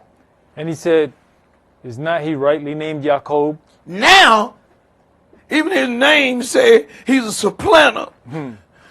He always been wicked. Never mind that you sold it. Go ahead. For he has supplanted me these 2 times. Uh-huh. He took away my birthright. He took it? Hold on. Listen to a liar. He took it? He took it? No, you sold it. The big, strong man of the field sold it as soon as he was in need. Go ahead. Behold, now he has taken away my blessing. Oh, he took it. Oh, this story is getting, it's rich. In this story, he has not done anything wrong. He was reading a psalm. And here come Jacob and just took this stuff with his deceiving self. Interesting. It's funny because somebody got the receipt. Go ahead. And he said, have you not reserved the blessing for me? Mm-hmm. And Esau answered and said unto Esau, behold, I've made him your master. Uh-huh. And all his brethren have I given to him for servants. Oh, so he gonna hate him even more. Okay, go ahead. And with corn and wine have I sustained him. Oh, my goodness, corn and wine. You just hope you know what they make out of it. First of all, you already got wine. Then you got the corn. And then you hold the corn even more. You got corn. Look, oh, my goodness. He got the soft and the hard.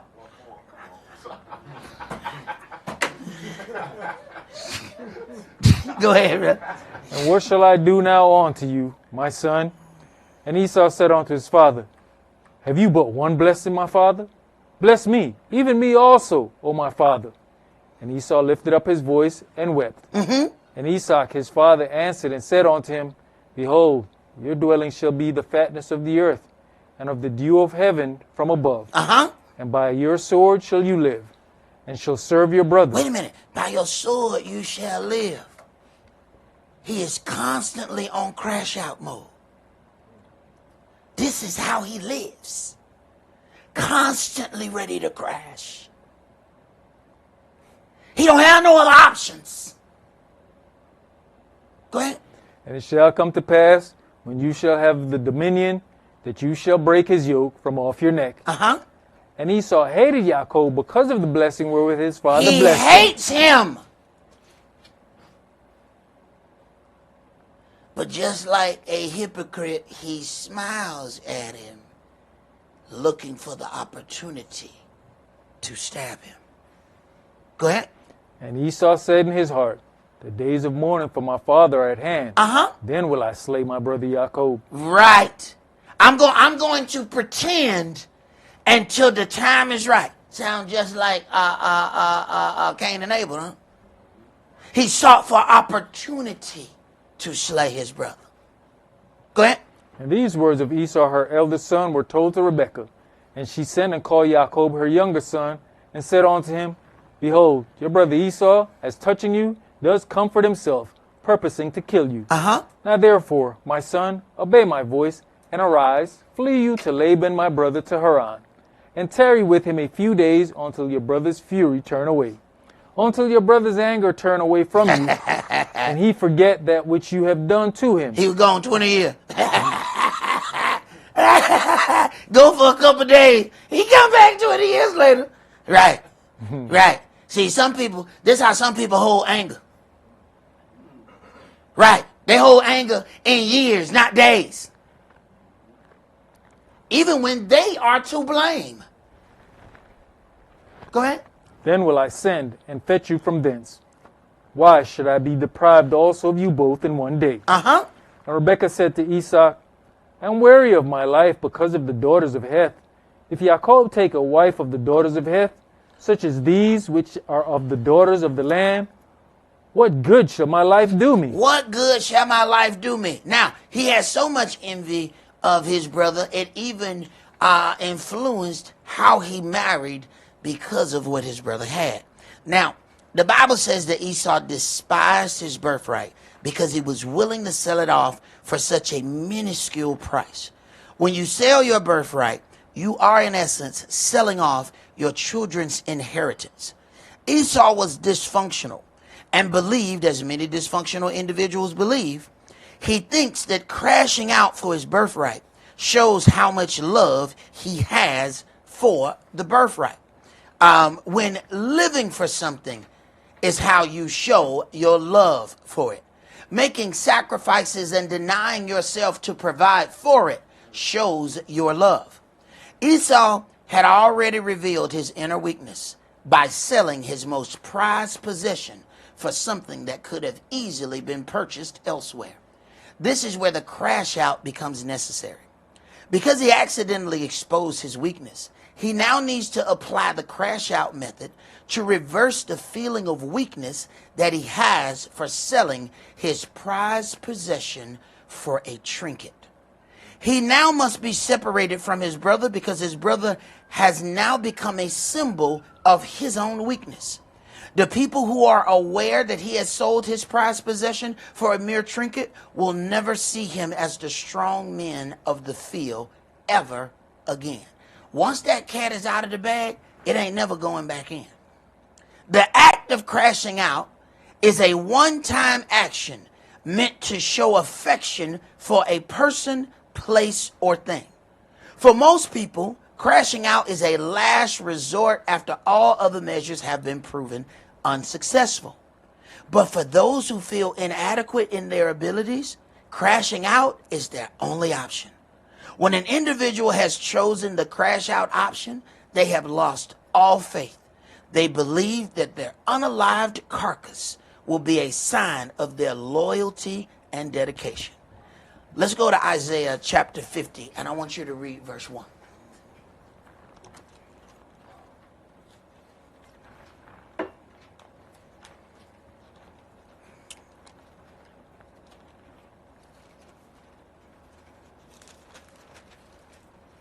Isaiah chapter 50 and verse 1. Thus says Yahweh, where is the bill of your mother's divorcement, whom I have put away? Or which of my creditors is it to whom I have sold you? Behold, for your lawlessness have you sold yourselves. Your lawlessness has caused you to sell off your birthright, to sell off the things that were important unto you. Yahweh said, I ain't got no bill problems. Go ahead. And for your transgressions is your mother put away. You did this to you. Now we have to understand, now it is common practice that in those days, the fathers who were oppressed with debt sold their children to the year of release. But Yahweh says this can't be put on me because I don't have anybody I owe. The predicament you are in, you put yourself in. Let's go to Exodus chapter 21.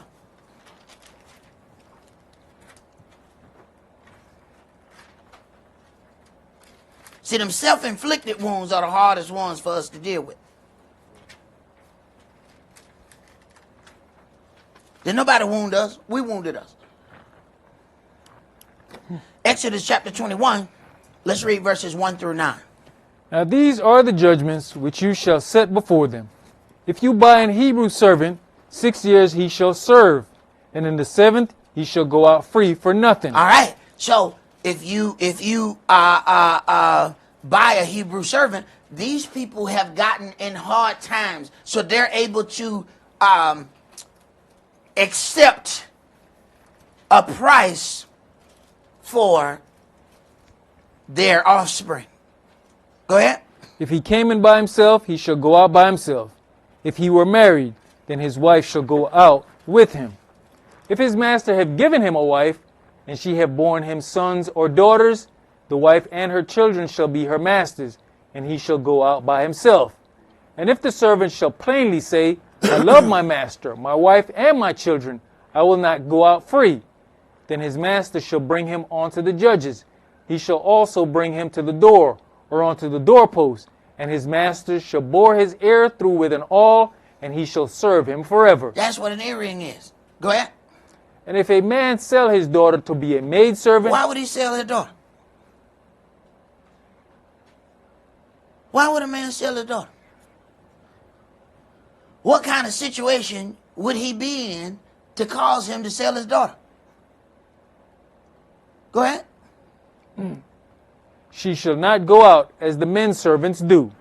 If she please not her master, who has betrothed her to himself, then shall he let her be redeemed. To sell her unto a strange nation he shall have no power, seeing he has dealt deceitfully with her. And if he have betrothed her unto his son, he shall deal with her after the manner of daughters. All right. And we have to understand now that you have to be in a bad situation to do this, because this is a situation where this comes upon the children of Israel in judgment. Go to Joel chapter 3.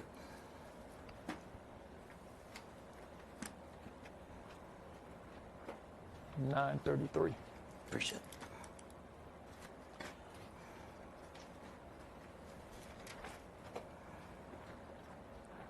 Read verses 1 through 3. For, behold, in those days and in that time, when I shall bring again the captivity of Yehudah and Jerusalem, I will also gather all nations, and will bring them down into the valley of Jehoshaphat, and will plead with them there for my people and for my heritage Israel, whom they have scattered among the nations, and parted my land. This was judgment that happened to us, being parted and scattered. Go ahead. And they have cast lots for my people, and have given a boy for an harlot, and sold a girl for wine. Sold a girl for wine. Go ahead. That they might drink. This is judgment. This is absolute judgment. Why would we be entering into this on our own? This is part of a straight judgment that would happen to Israel. Go to Leviticus 19, and I want you to read verse 29, but then we're going to jump to something else, because I want to read something connected to that. Verse 29. Do not prostitute your daughter, to cause her to be a whore, lest the land fall to whoredom, and the land become full of wickedness. Do we not do that when we turn around, we put them on those long draws, and then we send them out to the mall, and let them walk and everybody looking at them in their long drawers. What you think you're doing? What did you think you were doing? Sending them out for grown men to look at them. I went to Lowe's. You know ain't nothing but men in there. And it's a family of types in there. I saw drawers before I saw the faces. I said, woman, why would you bring your little girl? All of them in tight. Mama in long drawers. Both little girls in long drawers. And they right around the tool section. I said, damn, how much money you trying to get? Why would you bring them in here? What do you think is in here? Every man walked by. What did mama do? Fall back a little bit. I said, look at her posturing up. She falls back a little bit so she can look at who all looking at her daughters. I said, man, this is some sick, twisted stuff that I'm watching right here. And then she looks at me. Ain't no need to looking at me because I'm not shopping. I'm looking at your dumb self. And what you doing right here? No. I'm observing, but I ain't observing for the reason you thinking. Now, you can go over there and negotiate a price, but you ain't going to negotiate one here. Go to Hosea chapter 4.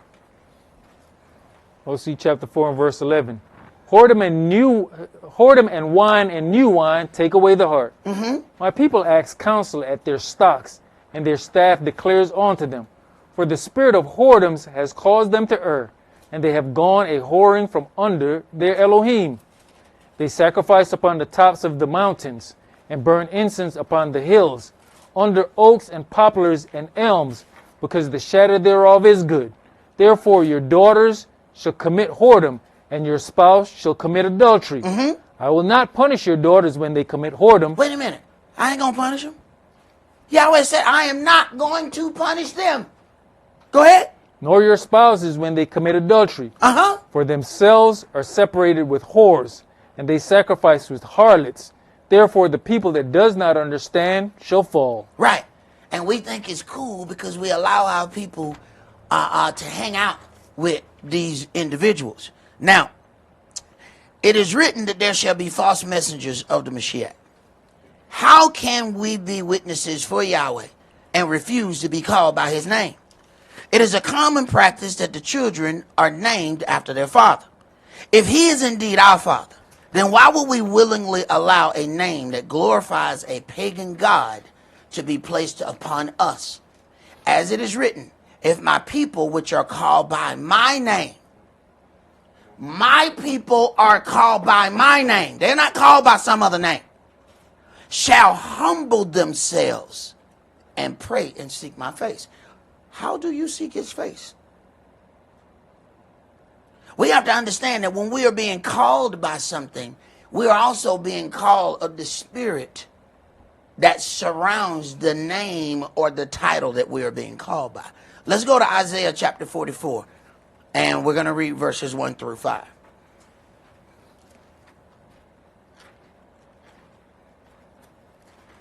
Because there's certain things we should get to the point of, wait a minute, I'm gonna have to question this. I mean, honestly, if we were saying that we're going to listen to somebody says that I have a prophecy about Christ, and you say, okay, tell me what you got. And they say something, and you say, well, I don't know. That's the prophecy you got? Okay, well, you know what? I missed something. What's your name again? Oh, my name's Muhammad. Hold on, bro. Hold on, bro. Hold on, bro. Hold on, bro. No disrespect, but you can't be called Muhammad and give me prophecy about Yahshua. Now, you can give me a prophecy about somebody else because your name fits that other God. So your name got to be able to fit this God for you to tell me something about this one. Okay. Isaiah chapter 44, let's read verses 1 through 5.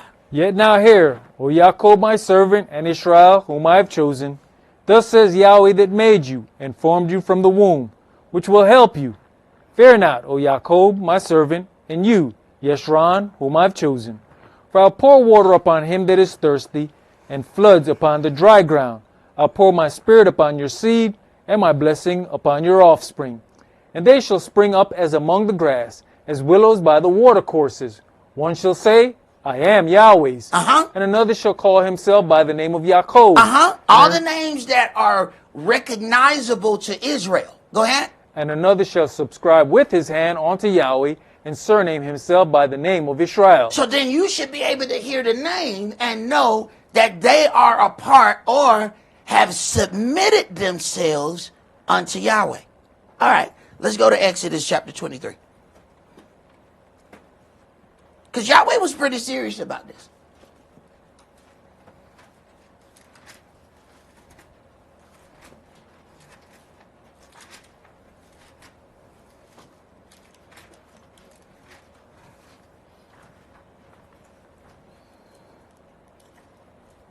Exodus 23 and verse 13. And in all things that I have said unto you, be circumspect, and make no mention of the name of other gods, neither let it be heard out of your mouth. Well, if you call by one, not only is it's being heard, but you're causing other people to say it as well.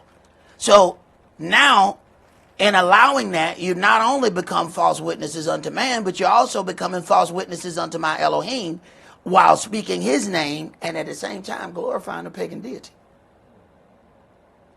See, the children in the book of Daniel didn't have a choice.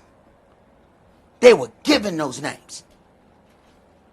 We give ourselves names.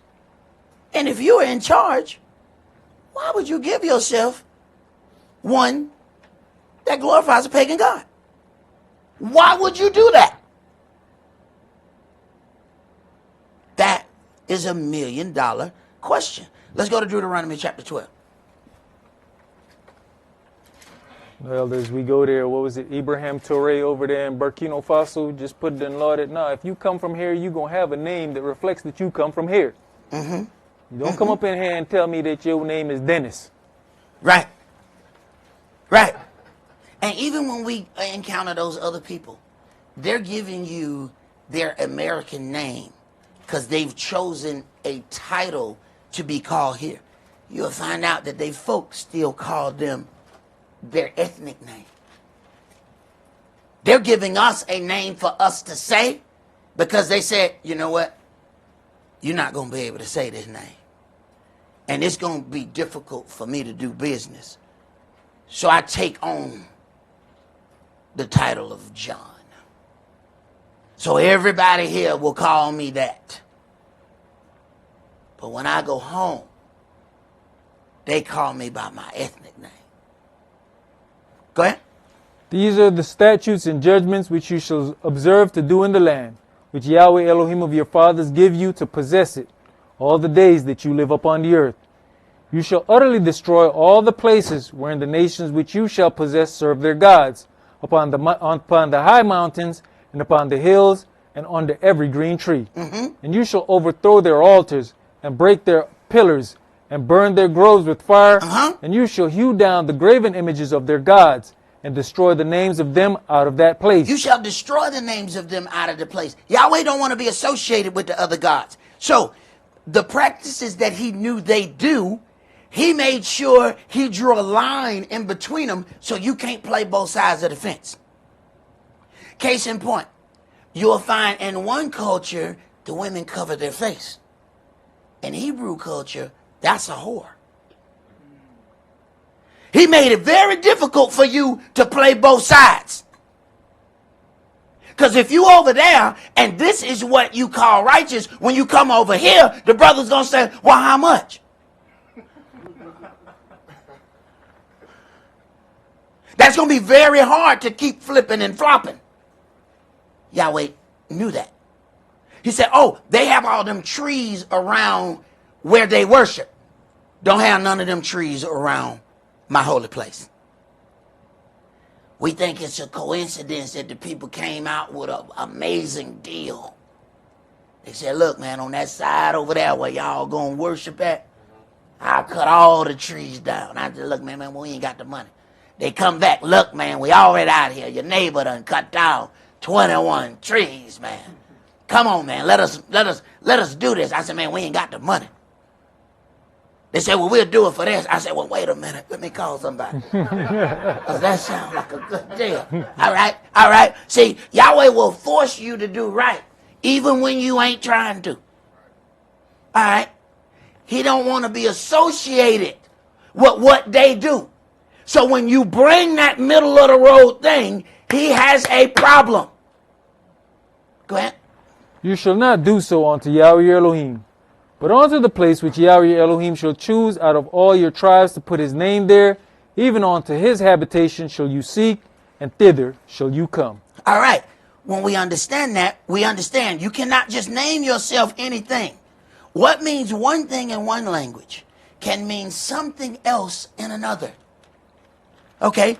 Case in point, I want you to go and read 1 Chronicles 1 and verse 51. Read it. You already got it there. You ain't got to turn to it.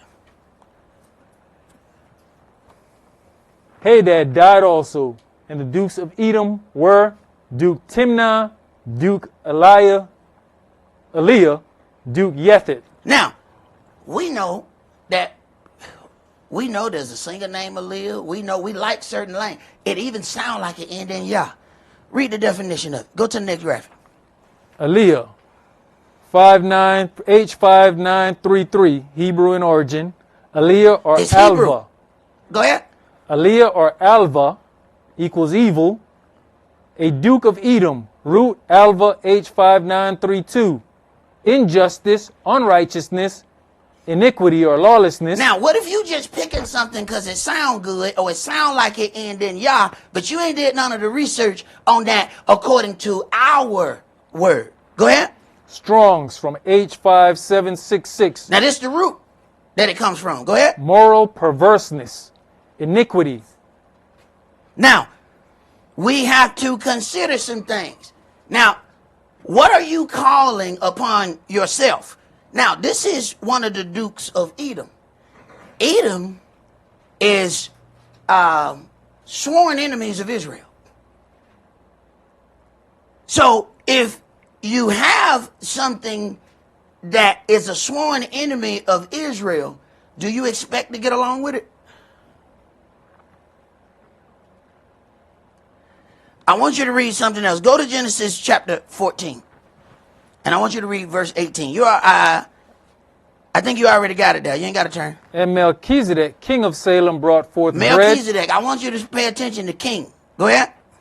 Melchizedek, king of Salem, brought forth bread and wine, and he was the priest of the Most High Elohim. Now, the word we're going to highlight right here is king, because I heard that there was some talk that there was a name that meant king. So I want you to look up king. Go to the next graphic. H4428, Melech. So if that name wasn't Melech, it don't mean king in our language.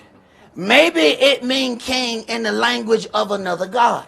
My guess is it's Arabic. Matter of fact, I'm pretty certain of it. Yahweh has a problem when you associate yourself with another god and still deals with him. Go ahead. From H4427, a king, king royal. All right. Now, let's go to Deuteronomy chapter 19.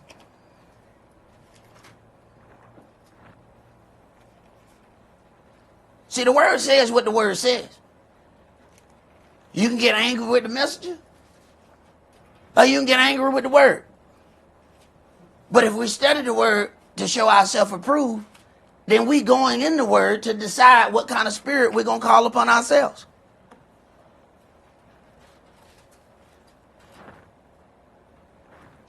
Deuteronomy 19, let's start at verse 15. One witness shall not rise up against a man for any lawlessness. Now, if a man and a woman is married, don't they count as one? So ain't that one witness? Oh, okay. Go ahead. Or for any sin, in any sin that he sinneth. At the mouth of two witnesses, are at the mouth of 3 witnesses. That's why we make sure we put enough people in the room. And people ask, why you got these people in the room? So we can have more than one witness. See, when you said these things, you said it to more than one person. So we need to get all of these people in here. Can't just have these 2 and these 2. If these 2 married, that's 1. These 2 married, that's 1. You just got 1 and 1. We need some tiebreakers. Now let's put these other individuals who have heard those sayings. Now we got tiebreakers. This is when you all of a sudden find people stop talking. Why you stop talking? It's time to make diligent inquiry. Don't stop talking now. We got to have these tiebreakers. Otherwise, we just got one person talking and one person talking. That 1 and 1. We can't figure out nothing like that. No. Let's get the other individuals and let's hear their testimony. Go ahead. Shall the matter be established.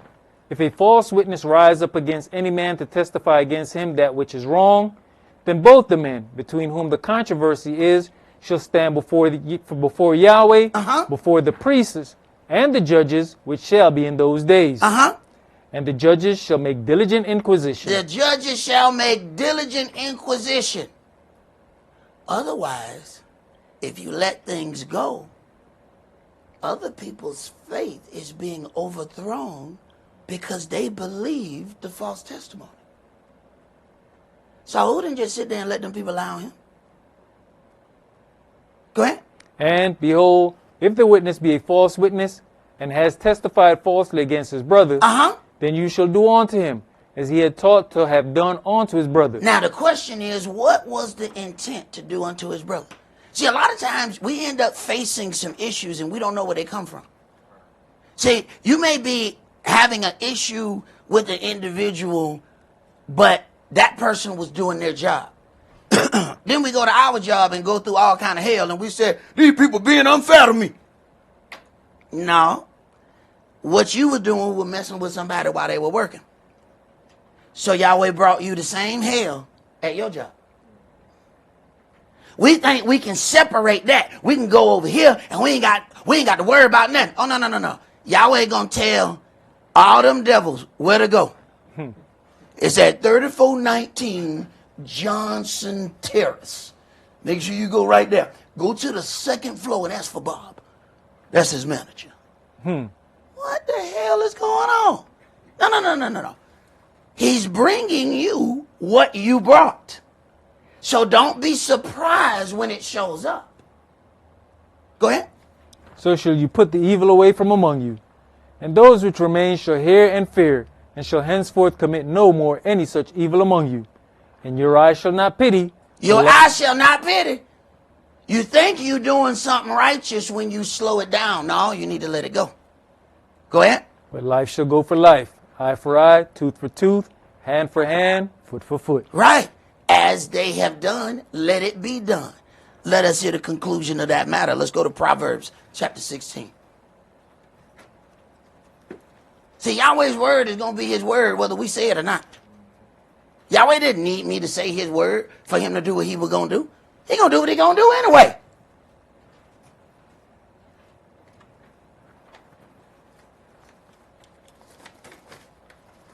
But we think if we can discredit the messenger, then maybe I can limit the hand of Yahweh. No, you can't. No, you can't.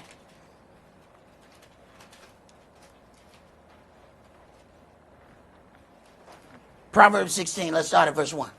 The preparations of the heart in man and the answer of the tongue is from Yahweh. All the ways of a man are clean in his own eyes, but Yahweh weighs the spirits. Commit your works unto Yahweh, and your thoughts shall be established. Yahweh has made all things for himself, yes, even the wicked for the day of evil. Wait a minute, the wicked have a purpose. The tear has a purpose. The tear is going to make the wheat stronger. They have a job to do.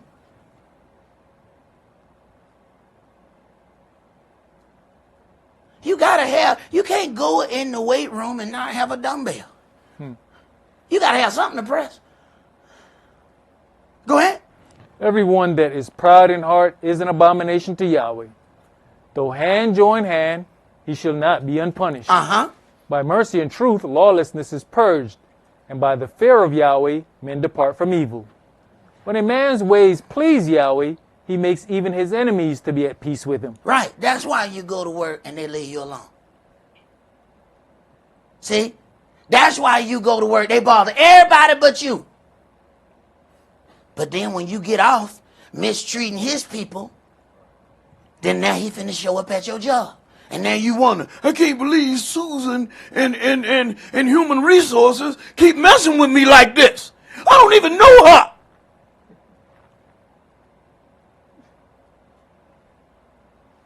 Right. Somebody call Susan. What did Laban say? I talked to your God last night. He didn't say I talked to my God. He said I talked to your God.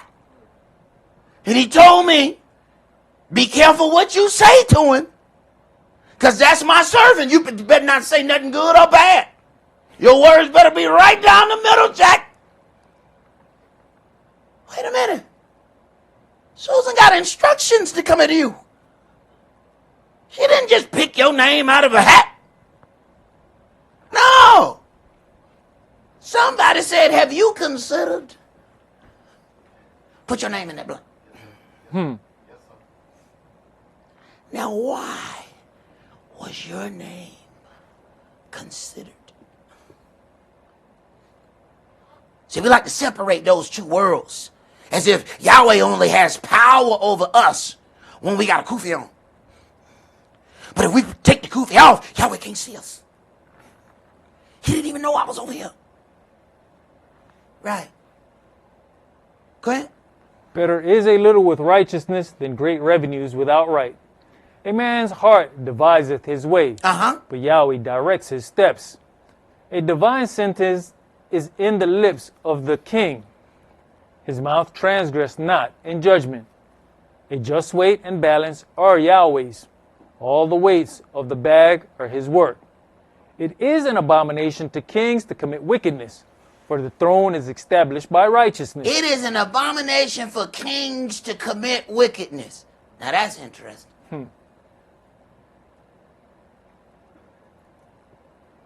Sometimes you might call a weight to be upon yourself by something you allow yourself to be called. And then he holds you accountable for it.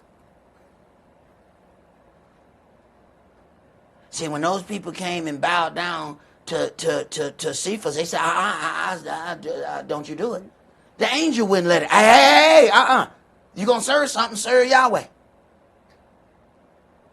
And if Yahweh is our king, you know what kind of arrogance you got to have to proclaim yourself to be? Are you saying you Yahweh? Go ahead. Righteous lips are the delight of kings, and they love him that speaks right. The wrath of a king is as messengers of death, but a wise man will pacify it. In the light of the king's countenance is life, and his favor is as a cloud of the latter rain. How much better is it to get wisdom than gold, and to get understanding rather to be chosen than silver? And which king are we going to pacify? The kings of the earth or the king of heaven and earth and all that in them is? Which one you going to pacify? Go ahead. The highway of the upright is to depart from evil. He that keeps his way preserveth his soul. Pride goes before destruction, and an haughty spirit before a fall. Better is it to be of an humble spirit with the lowly than to divide the spoil with the proud. He that handles a matter wisely shall find good, and whoso trusts in Yahweh, happy is he. The wise in heart shall be called prudent, and the sweetness of his lips increaseth learning. Understanding is a wellspring of life unto him that has it, but the instruction of fools is folly. The heart of the wise teaches his mouth, and adds learning to his lips. Pleasant words are as an honeycomb, sweet to the soul and health to the bones.